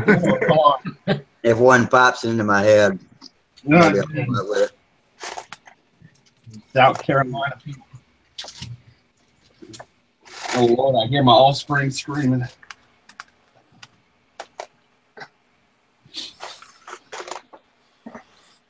Yeah. How are we looking? I think it's ready. I think, yeah, all the blue. All wrapped up. It's all gift wrap, ready for that black trim, man. Hold on. Almost. I got a crooked line right here. I need to fix. Another thing, if y'all don't know, Terry, you would know because you do plastic modeling. To me, a trim tape is great. Oh, it's the best out there. It's expensive, but it's worth it. Yep. Well, I use to me, and then I go over with the blue, and a lot of times I'll just paint a little clear to get so there's no run under on a sharp line, stuff like that. But to me, it paints or tape is the absolute best. Yep. Yep. I know Sparky swears by the 3M fine line. Yeah. It's okay. But the 3M, I don't know, or the Tamiya yellow is just yeah. That's it goes around corners. The best I've ever seen. Exactly.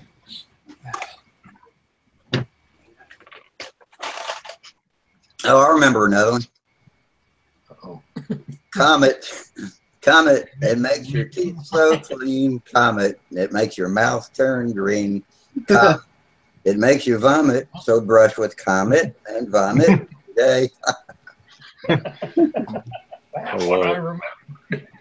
It's When you like slide Friday night. center diarrhea. When you slide in the home and your pants are full of foam, diarrhea. Yeah. When you slide in the first and you feel a sudden burst, diarrhea. Oh, God, no. Please don't get that stuck in my head. Oh, man. I may be only 33, but, man, I had a vivid childhood. That'll probably pop into my head about 20 minutes after I eat breakfast tomorrow. There you go. Yeah, perfect timing. Yeah. All right. I'm going to be right back. I'm going to go spray this right quick. All right. Good luck. Watch out which way the I'm going sprayer's to rip all the tape off. Watch out which the way the sprayer's pointed. Yeah.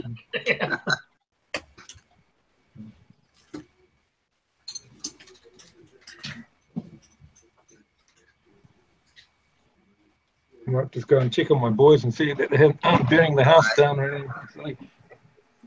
Wow, there.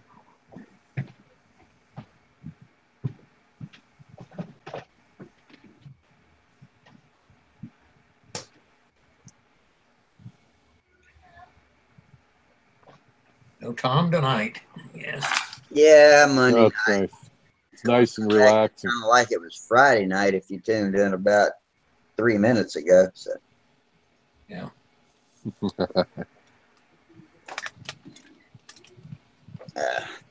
where's my lighter?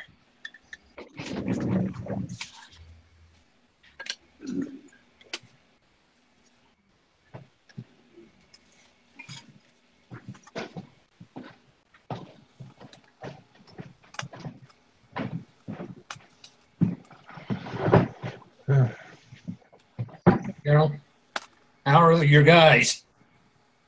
Oh, my guys were good there watching the Doctor Who video. Oh, there yeah. you go. Doctor Who. I, Yeah, There you go. I used to watch those. which one are they watching? The old one or the new one? Oh, very old Patrick Troughton Doctor Who. Yeah, I Oh, haven't sure. seen those. I want to finish the whole new series because that's what I started with before I go back and watch the old ones. But I did see one old one, and coincidentally enough, it was the one where the now I forgot their name. The Daleks were invented or created and got away. And I can't believe of all of the early ones I've ever seen, that's the only one. And that was a significant part of the storyline. You know, when Dr. Dalek, the mad doctor, created his image in the Dalek machine and set them loose. And so that was cool. Now I know a little more about the history that I would have never known until I watched the first series. But I made it all the way up through about 7 seasons when Netflix tanked it. And so I hadn't been able to watch any since then. And they're playing them on, they're playing new ones on TV now, but I'm not watching them. I've watched a few of them, but I'll catch up. Sometime Netflix will have it again. And I just got a new subscription to Netflix, compliments of my son. Well, Very it's nice. very popular. I like Doctor Who a lot, though. That's a good show. You mentioned you like Star Trek, but my kids like watching that too, and I enjoy watching Star Trek. Voyager. Star Trek Voyager is one of my favorite shows of all. That's a good it's one. quite Captain progressive. Janeway stuck in the Delta Quadrant, and they got some good storylines. And I know the science is like magic, but I'll give them a pass on that. I do like my hard sci-fi, but they make it interesting. You know, they do more science stuff and more edge of the seat plots than the Next Generation.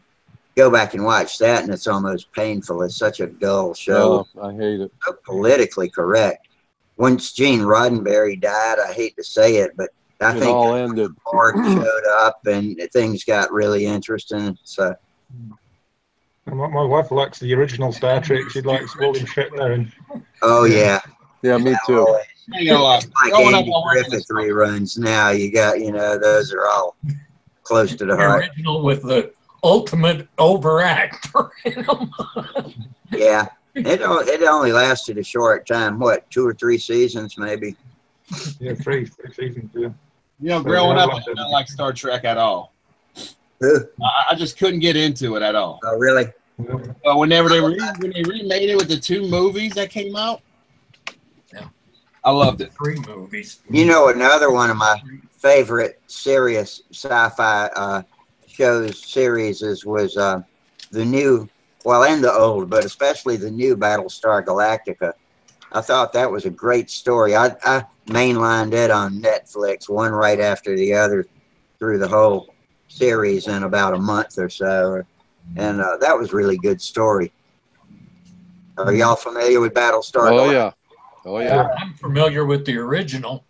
Lauren Green did Yeah, a heck of a good I used to job. like that. I always thought I was a loner on liking that one. Well, I might have been because it went away after about 2 or 3 seasons too. It was good entertainment. It was sort of light entertainment, but it was fun. Even like Buck Rogers, plenty of eye candy and Buck Rogers. I used to always enjoy that as an adolescent. But, Yeah, I never did really watch. Yeah, Flash Gordon. Yeah. Flash Gordon, Buster Crabbe. How old would you be to have been in that generation of TV back then? me, That was in their early 50s, mid 50s. Okay, well, that was too early for me. I'm Yeah. 61 now. I was born in the mid 50s. Oh yeah, I was born in '48. Yeah, so yeah, you do would remember all that. We were all reruns in New Zealand, so we were about 5, 10 years behind everything anyway. So Oh, that far, really? Wow. at that time, yeah, it was Did well y'all? behind everybody else. Did New Zealand have production companies putting out shows that were pretty good too? Yeah, Lord of the No, Rings. they're all crap.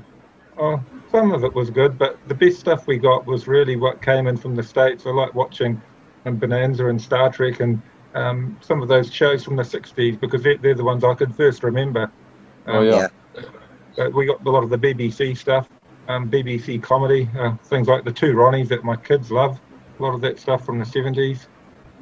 We got that here, but our own production was just soaps and it was terrible.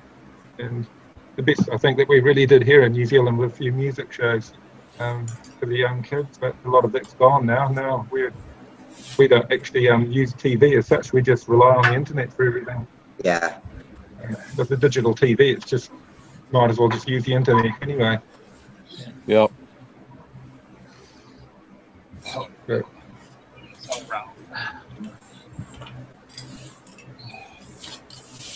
but yeah, I suppose when I grew up, it was the era of all the Cox models. What's that? So what's up? What you up to tonight? Well, I'm building a Piglet 50. Oh, nice Oh, airplane. nice. I love it. Yeah, I've got one that I train young kids on all the time. I got an OS Max 15 that's so old, but the thing just purrs. It just purrs. I Did tell you, that they one don't. you just showed us have dihedral in the wing? Correct. Yeah, it's got the aileron dihedral. Mm-hmm. Uh-huh. But the first one I ever built, it didn't want to land. It flew so good. Oh, they're nice airplanes. Very Yeah. nice. I built 5 of them. Oh yeah. This is number 6. Hey, self-recovering, right? The plane's all screwed up. You just grab the transmitter from the guy and you hold it, and the Yeah. plane straightens right out. Then you give it back to him. Yeah, it's a beautiful flying plane. Yeah, it's an excellent. You know, Carl Goldberg, man, he was a real nice guy too. Yeah. I was fortunate enough to get to go through tours as a young kid and stuff of Top Flight and Goldberg models in Chicago. Oh wow. And Goldberg, every time the scout troops came in, he always made sure you left with a model kit. Oh cool. That was And nice. you know, a lot of little Satans and stuff, and he had that. I'm trying to think the name of it. Had solid wing, and the 049 motor was held on with rubber bands to an engine. Jumping mount. Ping? A little wizard. Yeah, Little Wizard. A lot of those he gave away. Yeah. And it had that little rubber band recovery up elevator thing on it. Yeah. Yeah, that too. Yeah. Yeah. The Wizard. Good memory, Rusty. Good memory. Yeah. I never had a little wizard. I started out. I never did either. I started out with a Stuka, but that didn't last long. No. And then after my dad glued it back together about 5 times, he was a master gluer. He brought home a PT-19 for me, and so that's what I crashed, but just rubber banded it back together, and finally, soon I was flying full tanks out, and I got another one. My mom bought me a P-40, and then I got another Stuka because I was determined not to be beat by that damn Stuka. So I got another one and flew it well. I enjoyed flying it, but man, you'd break those wheels off the wings just coming down for a normal landing on a baseball diamond, a clay baseball diamond. You could break the landing gear off just doing that. Well, yeah, I saw those. I never had one. They were beautiful planes. Yeah. Yeah, they look nice, yeah. Yeah. Beautiful looking model. I love Nice the job. black. Yeah. They made a green one too earlier, but I never had that. If you find an engine from an old black one, it's got a fine thread, 128 thread per inch needle valve in it too. So get a hold of that. When we were learning, we never did the 049 at all or the COTS. We had, if I'm remembering right, we had a very worn out Fox 15 in a Gillows number 2. And a what number 2? Gillows number 2 trainer. That was like a brake bat is what that was, thank goodness. And most of the time as a kid when I was flying, I had a junior flight streak with the Union 15 in it. My dad still has his Gillows Trainer 3. That was the 19 to 35 size one. Yeah, it's not in the greatest of shape because, I mean, it was his first control line plane ever. Still got the wooden wheels on it. The rudder elevator is missing and broke off, but somebody on Stunthangar emailed me the plans to it. There you go. I just need to scratch build it for them. Every now and then they pop up on eBay, but they want the world for that thing. Yeah. Those old kits are pricey sometimes. I've got one built in my attic if anybody wants it, with the wood wheels and everything, hand painted with Aerogloss. I want it. I'll show it to you next time. I'll get it out. It's one of my oldest planes. Well, I'm gonna have to. And I love those Vico Chiefs or the Tomahawk, and I just got one from Brodak. The old Vico Tomahawk, nice airplane. These ones, Harold? well, these are early trainers. This one's late 70s, very early 80s. A friend of mine learned to fly with it. He gave it to me. That's real My cool. Two sons have learned to fly with it as well. It's got a little medallion 09 on it. And as a backup, Very nice. I got another one just like it, but this one's got a little Gilbert on. And it basically taught 2 boys to fly, taught the other one to help teach me to fly. And so they're intergenerational. They've done many people through them. But yeah, that sort of rugged model like that, you know, it'll take a beating, and unlike the plastic, at least you can glue it back together. Yeah. That was the hardest thing, I think, with my plastic models. The plastic Cox ones were just, when they were bust, you needed new parts, or at least it was bold so you could glue it back together. Yeah. And my mother got me the Cox Super Stunter, but it was really the little balsa model like that got us flying better. Yeah, So, I that's remember what that you one. need and I've got a PT-19 there, but the plastic's gone brittle. It's gone. It's just changed, and they seem to warp with age too. The plastic seems to Moves start around. warping on something. Yeah. I sold one about 15 years ago on eBay, and the plastic had already gotten brittle, and I told the guy, he says, look, I just want it to display. So. Yeah, well, I traded my PT-19 off. But it's okay, though, because I came out ahead on that. So how'd the paint lay down? Like shit. I'm going to have to touch up with a little can, and touch it up with a brush. Oh, yeah, that's all right. I mean, but... when it's screaming around, you won't see it. Oh, yeah. Like I said, I wasn't going for pretty, and I'm not going for a concourse. I just want to fly today. Didn't get any bugs stuck in it or anything, did you? Oh, no. I went outside, sprayed it, and ran right back in the house with it.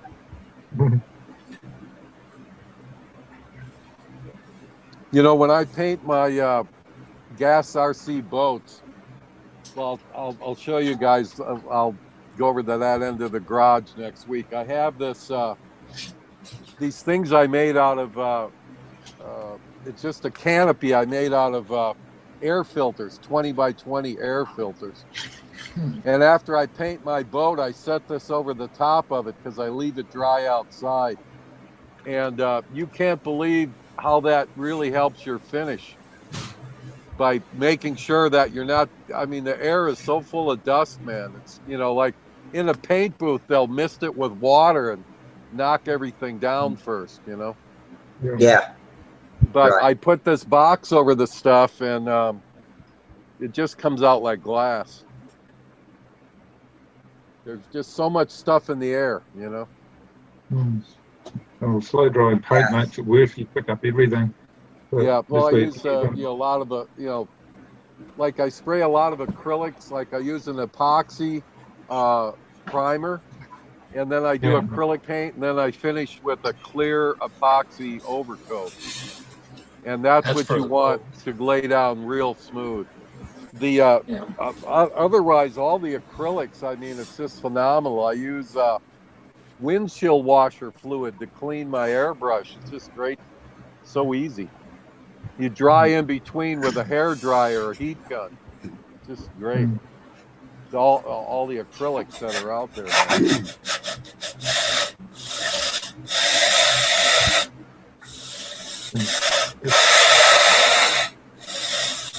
What's something good to wipe off spray paint? Probably acetone. Well, you can get it right off with acetone. Well, I mean, off a monocoat.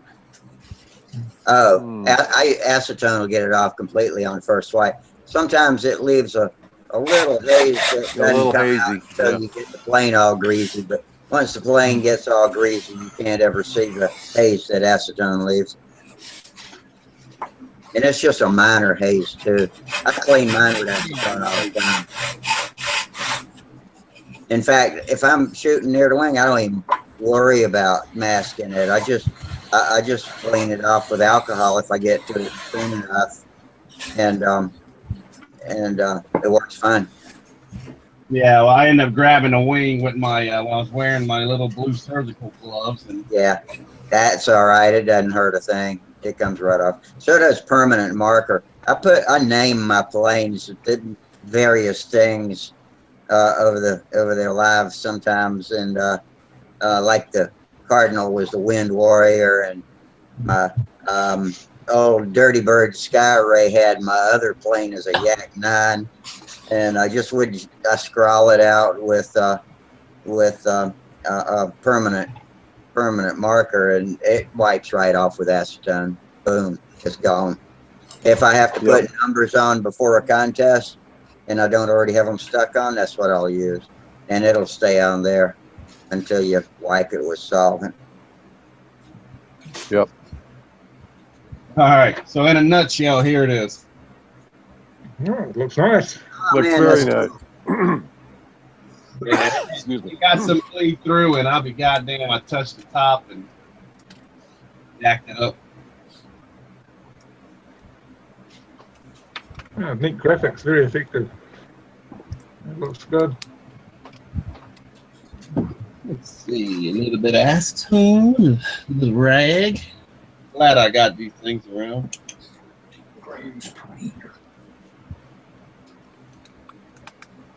Oh yeah, comes right off. Oh yeah. I wish this row of avatars wasn't in the middle of the picture. Sometimes it takes up too much room. They could move that somewhere else so it's not interfering with what we're looking at in the video. Yeah. Oh, well, my son's come along. He wants to show you a single model that he's in. How you doing tonight? I've been Yeah. sort of building a Break the box. That looks pretty good. I muted you for a minute, Frank. Yeah, that It's, looks nice. Very nice. Very accurate. Nice build. I've done the wings. Oh, beautiful. Nice. We've got a Really nice work. Boy, you're learning quick. What does it say? Bird dog? Oh, beaver. The bird dog. yeah, the Bird dog. pillows. That's Yeah, pretty I nice. know that airplane, man. I know that airplane. Do you? O2 Bird Dog. Yeah, we've got an indoor event at a large stadium, probably about 200 kilometers south of us. That we're hoping to go to. Yeah, so we can fly them indoor. So very cool. He's a good builder, aren't you, Walter? Yeah, well, pretty confident. So you nearly finished your other model as well. Do you want to show? Yeah, I'll show it.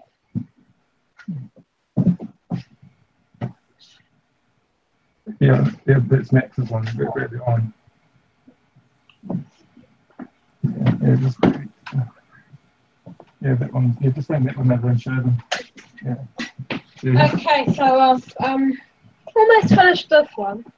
Yeah. You've seen this one before, I believe. Wow. I like it. Yeah, you've done the underside as well. I've done the underside, the canopy. Wow. The canopy's been done. That's the difference. They've given it a few touch-ups and stuff. Yeah. That's the one. It's motor. That's the motor. You have to hold it up there. Yes. Wow. Very artistic. It'll go on like that, you can say. Yeah, it's got a little- Oh, that's a nice little airplane. I like Very it. nice. I like the paint job. Oh, I'm going to neaten it up again, as I said earlier. You see that better than I do. Yeah. Did he agree? So, there's a, It's a little engine. that's a motor. Hang on to that. Yeah. Oh, it's the thing. Can you see that? Yeah, very nice. It says O15. Can you read that? Yeah. OS, what size is it? OS what? 10. 15. Oh, 15. okay. Yeah, nice motor. Smooth running. OS 15. Has it got a clamp-on muffler? Is that a clamp-on muffler? Yeah, we put Or a bolt? Strap on. Yeah, clamp. yeah, that's what I meant. Strap-on. Okay.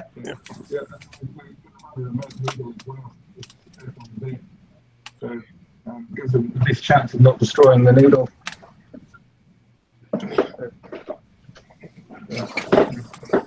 See if I can find one with the needle.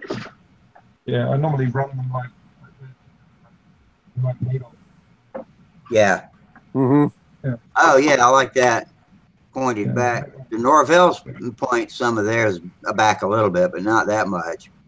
I had an Enya that had one similar to that. Yeah, just and I train them all.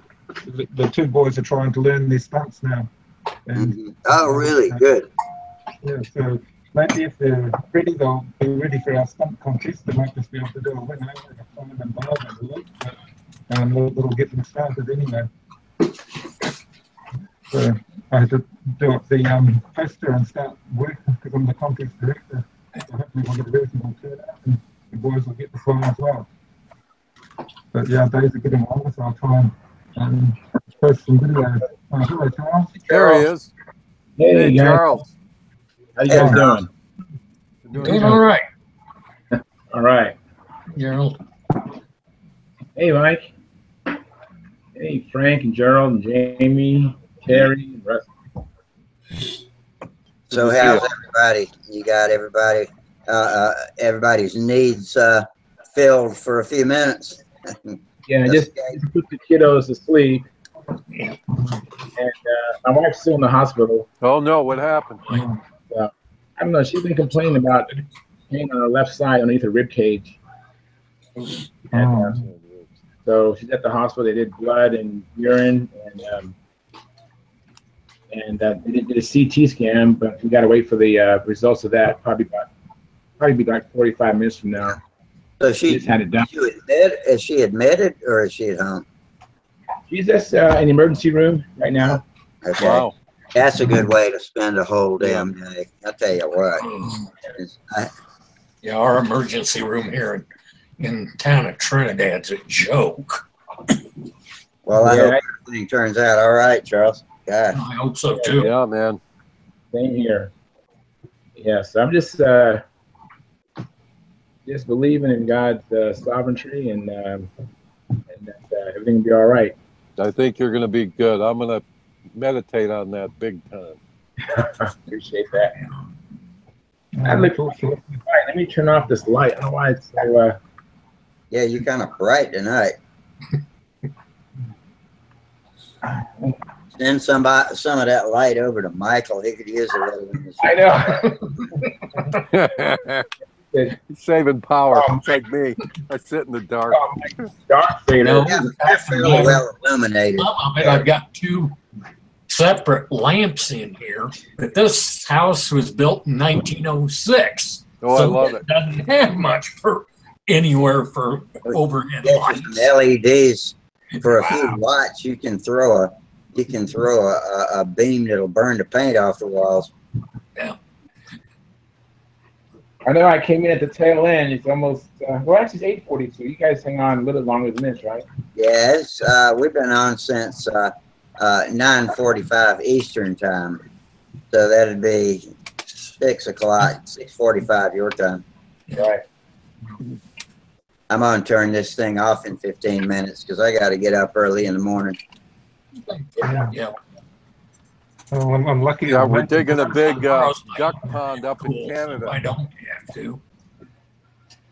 You what? We're digging a huge duck pond in Canada. That friend of mine with 50 ducks in a hot tub. That Good YouTube Lord, channel. that sounds like a lot of work. Well, you know, we used GoFundMe and we did a little test dig last week with this little tiny, excuse the language, piece of crap rental equipment. It had a bucket on it the size of a spade. Yeah. You know, it was useless. But So we if y'all proved got the a better concept. excavator. Yeah. Like there's natural artesian springs on the property. So we got a case, like a draught hydraulic shovel in there today. And the guy, Doug, he's only charging the $75 an hour. It's like cost, man. Oh, wow. With the driver and no transfer fee. And we've got one heck of a lagoon going on. He's going to dig all day tomorrow. Wow. Really Right. exciting. Yeah, Right. exciting. So when you first said that, I was Sounds hot. expecting you had shovels. Yeah. So when you first said you're digging a duck pond, never mind. Anybody get done control line float plane flying? I've seen it in Italy on YouTube. Anybody in the States done?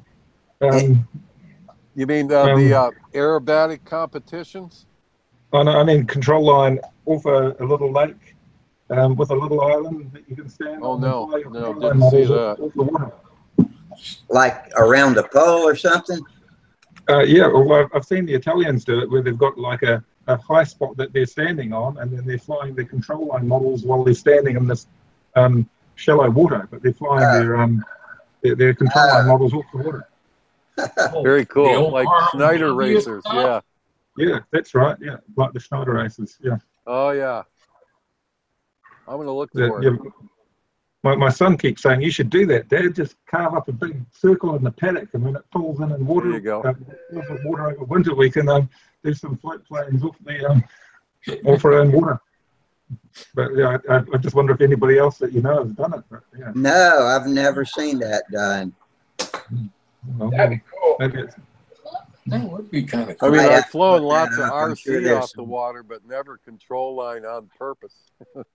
I've got to look that up. I'm sure there's plenty on YouTube. yeah, Yeah, we've got a pond here. it's probably a very good sound when the plane gets near the water. I hear the sound when the plane gets near the ground. Mm-hmm. What that sound would be like above the water when you get close to the water. That's kind of unique. Yeah, that would be good. Yeah. Yeah, we've got a pond that we fly radio off, or at least I flew radio off our pond, but I've got to try a control line model. Yeah, I It'll think just it'd be be interesting. Need to see if you can dip the tail wheel while you're flying inside loops. Yeah. Too much, it'll make the nose slap over just like it would on the ground. Yeah. Yeah, that'd be cool on the outside loops hitting and running against the water. That'd be kind of cool. But that'd be really cool. Get a little rooster tail flying inverted. Just drag your tail. Yeah, fly inverted and drag the rudder. There you go. That would be so cool. Have the video of that. Oh, that'd be too cool. I want to do that. There's no chance it's gonna happen out here. You could substitute that for the dumpster dive at contests if you wanted to, if you had disposable planes. Has anybody ever flown a dumpster dive? The trash can I've dive? seen them. Do Yeah, a- no, I've never done it, but I've a seen wing it. over, straight overhead, and bring it straight down vertical into the trash can. That's pretty hard to hit. Yeah, oh yeah, that would be hard to hit. one way to test, make sure your wing over is straight over and straight over on the other side. That'd be a straight wing over. Yeah, I never have gotten into analysis videos of my wing overs. I got a couple, but the best ones I've got, though, was on the maiden flight of the Twister. And so when I got straight overhead, I was yanking the plane down to see if it would pull itself back up. And so the wing overs go like that. So they're ugly. But that's the only ones that I've really ever shot where I could see if I was cutting a straight vertical path over the hemisphere. I like to maybe I should set the camera up just for that purpose and do a few of them and see what I can catch. Yeah.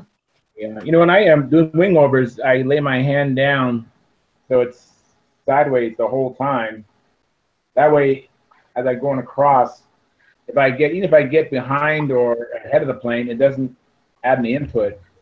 As my hands like this, I get behind or ahead of the plane, it adds input. Oh, it makes sense. So it's which way you hold it in the wing over again? You do what during the wing over? I lay my wrist down, but as I'm going up, even if I get behind or ahead of the plane, there's no input. But this way, if you get behind or ahead, you actually put input into the wing over. See, that's how I was taught too. Same thing. Yeah, it makes sense. My friend pointed it out to me. Because he got tired of seeing my squiggly, wing over. He goes, Charles, all you wing overs do this squiggly maneuver, and it's because you're getting ahead or behind the plane. Yep. I have no idea how I hold my hand during a wing over. I'll have to see if I can pay attention to that. Yeah, that'd be. Because I'm flying like this or like this most of the time anyway. So I pull up and I probably just follow it up and over just like that. That's probably good. I've had experts tell me, no, you should keep your hand vertical. And I go, well, it's really hard. I don't know. It's just too hard to make sure you're not ahead or behind the plane. For me, it's easier to just eliminate that possibility altogether. Because when your hand's sideways, obviously, you're not adding any input. Either you're ahead or behind. You're not moving your wrist. I think wherever you're most comfortable to know where your neutral wrist is, wherever you're most comfortable to feel your neutral wrist position is probably the best. That sounds like it would be the best for me anyway. Yeah. Now, when I get over the top, it's kind of hard to maintain that. But at the very top, that's when I will actually turn my wrist. But by then, at the very top, it's not. When do you move your body around? Yeah, I try to time it so that I don't put any input. Frankly, I haven't had much practice. Period. Like since I crashed that Nobler, I have not crashed it. This dude crashed it. I'm not taking credit for that crash. I haven't really had much practice because I haven't had any good flying planes. The plane behind me is giving me grief. It's just the engine's just been acting all sort of weird. Even the last 2 weeks, whenever I take the battery off, it just stops. And I've tried GoPro after GoPro, and it still does the same darn thing. Oh, that's weird. Wonder if you got something in the fuel tank that's trying to plug it or something running in it. Yeah, I need to. Actually, I took the tank out and cleaned it out, replaced all the tubing. I mean, all It's the still tubing. doing it? Yeah. It's doing it. And I don't know. Yeah, you might run your needle valve all the way out and make sure there's nothing in there blocking it too. Yeah, I usually take it out and turn it Flush it. venturi down and spray brake parts cleaner all the way through. Yeah. Both both holes. It comes out at the same time. That's the one thing I have. Just a little piece of smutch and you're done. It'll screw it up. Yeah, it must be it because I've done everything but that. Yeah. Do you run a fuel filter between the tank and the engine? Yes, usually I do. Yeah. Yeah, I do too. Some people don't, but I can't understand that line of thinking. Well, you know what? I filter it when I put it in the jug and a filter it when I pull it into the syringe. You know, that doesn't impress me. You got to have a filter between the tank and the engine, as far as I'm concerned. Well, you know, one thought I've had is after, like you said, I have a filter in my tank, in my fueling tank, and I have a filter in my syringe, and then I, of course, have a filter inline going to the engine. Yeah, and I backwash after I pull more fuel than I need into the syringe, and then pop it hard on top like that, just to give it a squirt and backwash its filter out, and then put it in the plane. Yeah, yeah. I think after a while, I mean, Wendy Wanowski is a big proponent of no filter after so many flights. You know. Yeah. Just because.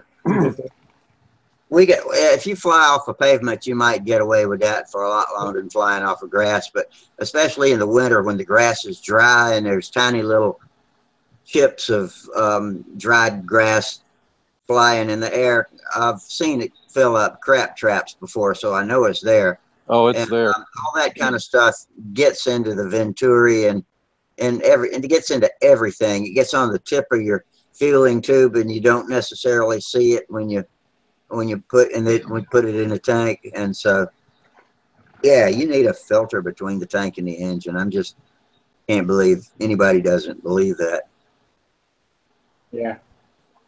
Well, I have an air filter over my Venturi, those ones that Sparky was interested in, and the ones that. Where'd you find the brew lines?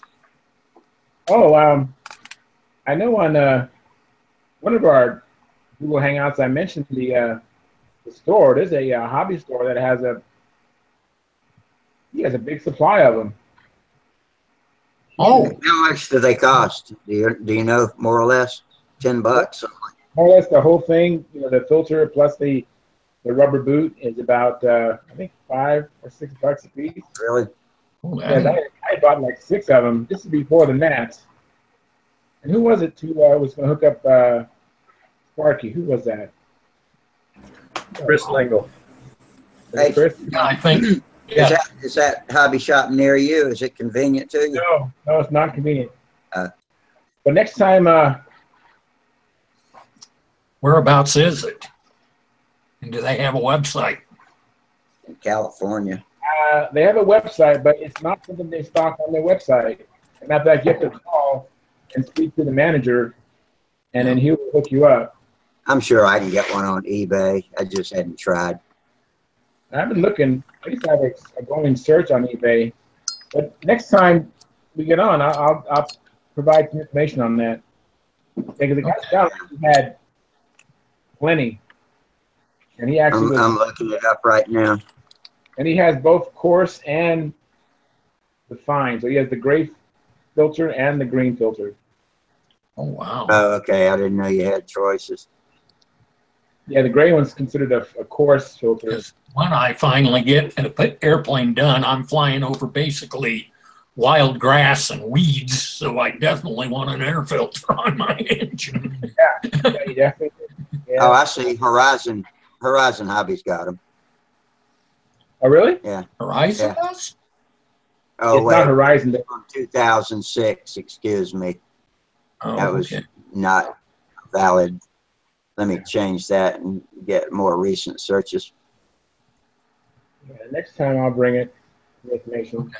But it's appreciate. Yeah, I just called the guy, speak to the manager, and it was no problem getting 6.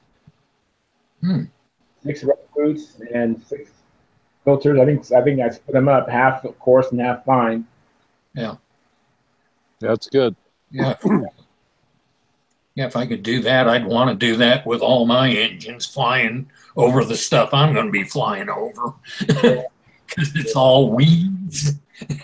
Yeah. And chunks of coal tailings and all kinds of nasty stuff. Yeah, I'm looking forward to one day just trying the gray ones, the coarse filter, because it might be the equivalent of a larger Venturi. When you put the green one, it'd be like the equivalent of a smaller Venturi. Mm-hmm. Yeah. Yeah. If it's deep enough, if it's thick enough, then a coarse one will probably catch everything as long as you blast it clean every time you take it out for an excursion. Yeah. Yeah. So do you guys have any spammers this evening or not? No. Oh, No. cool. Very lucky to that. That's good. We had all kinds of fun Friday. Yeah. Yeah, course number 102 is $7.99 on eBay. Huh. Let's hang on. I'm gonna mute this. Hang on. Yep.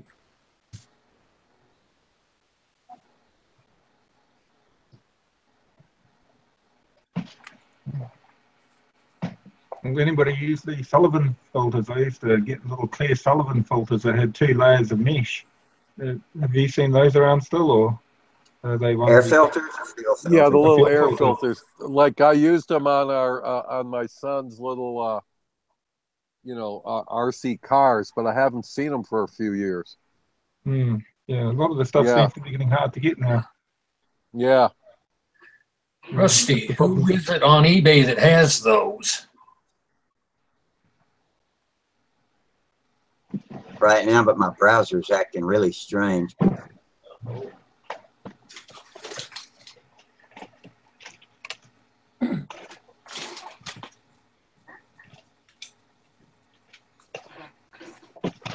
My favorite store on eBay is omnimodels.com. Oh yeah. If you good company. if you go to just OmniModels, but not the eBay store, their shipping's a lot higher on a lot of things. Mm-hmm. Yeah. But from eBay, everything's $1.99, except for the big stuff, like if you buy an electric starter or some things they source out, they have to charge more for. But almost everything's $1.99. So I don't feel bad if I go in and order some stuff and then slap my head. Oh, you should have gotten extra props or something, you know. So you know, at $1.99, I don't worry as much about that. Yeah. Okay, I finally got on my store here.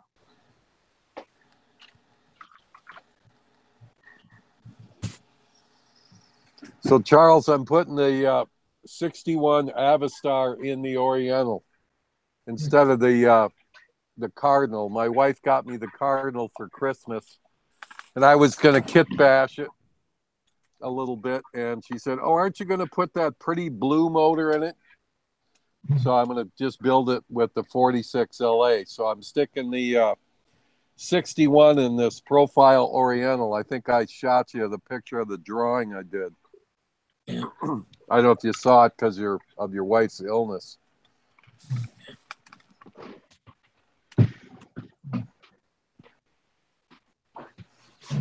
Anyway.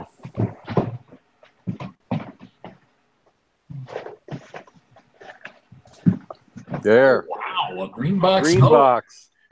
Yeah. Yeah, my wife got me that one for Father's Day. That's a nice one. That's a vintage one too. Green box. I love it. Yeah, it's, that's what my kit's built off of. That exact kit. I just wanted to have the original old one, and yeah, that's it. We spotted it on eBay. It took about 2 months to get it. I was happy to have that classic. Yeah, it's a beautiful kit. I bought one of those green box no blues a couple of years ago. It's perfect mint condition. It's even got the cellophane windshield. Yeah. Oh wow! Or the celluloid, or whatever it was. Yeah. Yeah. Oh wow!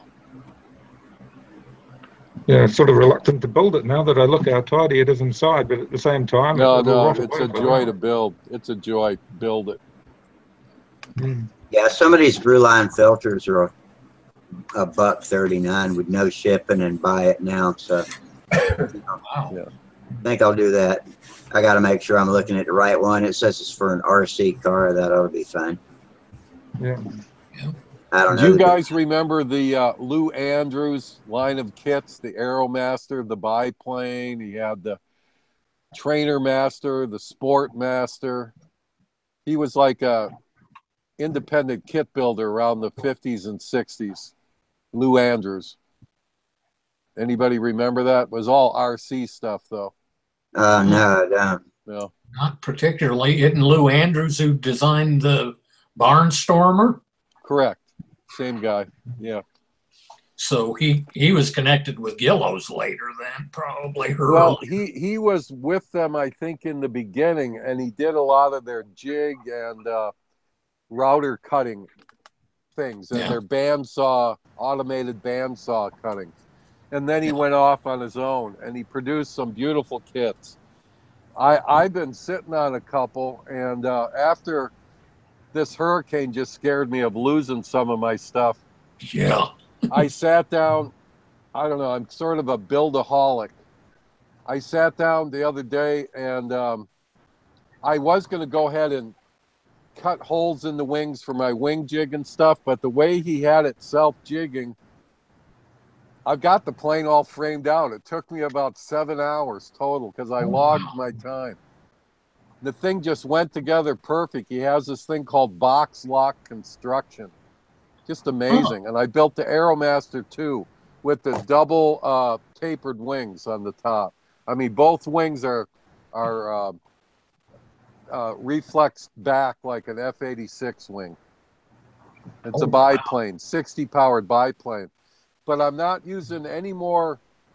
I'm not, other than my little Eaglet 50, and I've got a Butterfly and a couple Fun Fly planes. All my RC planes now are gas, and I'm using mostly those Sato motors. Yeah.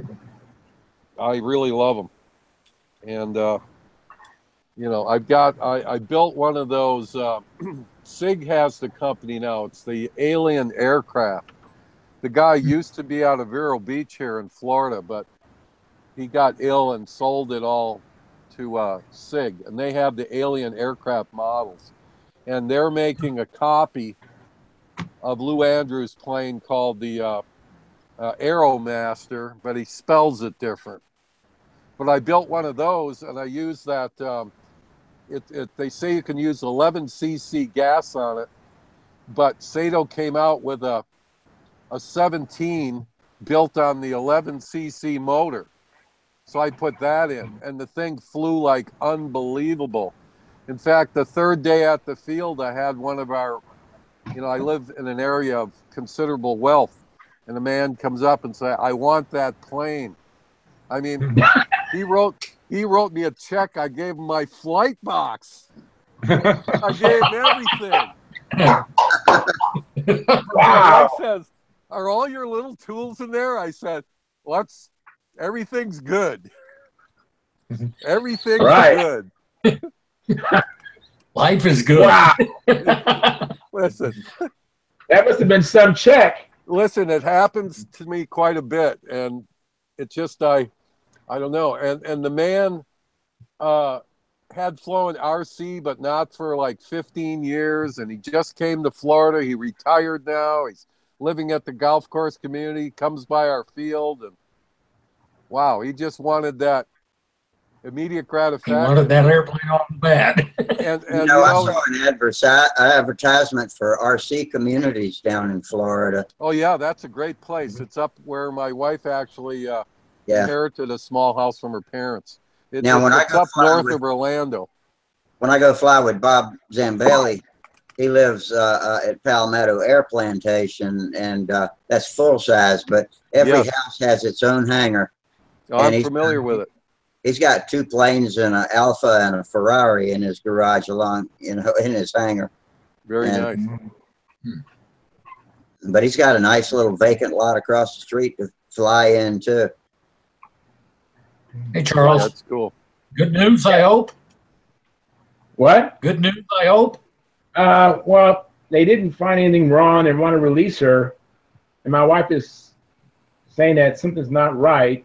And, you know, I guess I just want to make sure she's not going to die tonight and just have her, you know, follow up with her doctor, you know, for maybe a workup or so. But, you know, emergency room, they just want to make sure. Is anybody with her, Charles? Has she got any friend or family with her? No, I had to just drop her off because I had the 3 kids with me. Man. Yeah. We do that quite a bit. I mean, it's like, we really don't have any family here. I mean, I have family, but not that kind of support. Yeah. Yeah, it's tough. And then family, so. Man, that's too bad. So, but you know what? kind of like So what my we're wife doing and for you. my situation. We moved down here when my parents were still alive, and both of them are gone, and all her family's up northern Colorado. So we have nobody to help down here. Yeah. Our hospital is a joke. I'll put it that I'm way. lucky. I'm lucky. I got a good support group down here. Yeah. So so she's gonna, when they get finally give the release paper, she'll call me, and it's only like about a 15-minute drive. And so I'll go pick her up as soon as she calls me back and tell me they released her. The thing is somebody needs, it's good for somebody to be there to be able to hear what the doctors say and interpret it and put it all together, because you're in no frame of mind when you're going through that to be able to assimilate the things they tell you. That's a good point. Yeah. Yeah. So what Make Just sure- make sure and you're also on the to make HIPAA sure statement.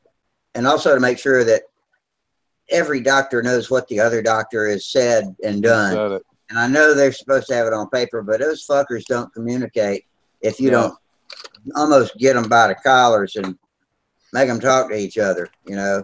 And Yeah, ask my niece about how many times she's had mess ups between two different doctors not looks communicating. like Frank's got something to show us. I saw you hold your wing up there, Frank. How's it coming? Oh, this aileron strip that they give you with this Igla 50 kit. Yeah. It's like a 1/16 of an inch thick on the trailing edge.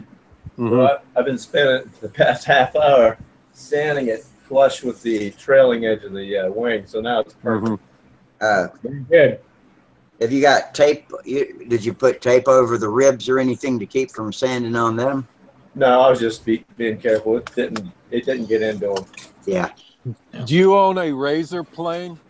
Yeah, I do, but I was afraid to use it because I don't have any spare aileron strip in case I screw it up. I figured I'd play it safe and just sand. You know, I can show you, not now, but there's little jigs you can. I made these little jigs out of yardsticks that I can lay my aileron stock down, and I can adjust it, and then use my razor plane to, you know, couple passes, and it's close, and then I go to the sanding block, and there she is. I'm trying to find the mute. Here we go. But you'll love that plane. I mean, well, you've had how many now? I mean, geez. Oh, yeah, this is the 6th one. And yeah, they're just a joy. I love them. I like building them too. Yeah, you can really build them in like 3 days. Yeah. Yeah.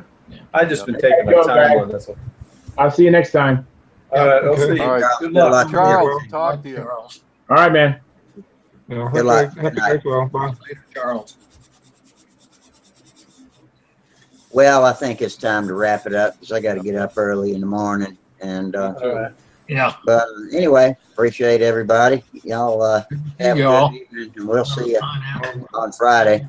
And all you guys, all you YouTube people, I appreciate y'all too. And we'll see y'all again Friday. Same bat channel, same bat time. All right. Good night. Good night.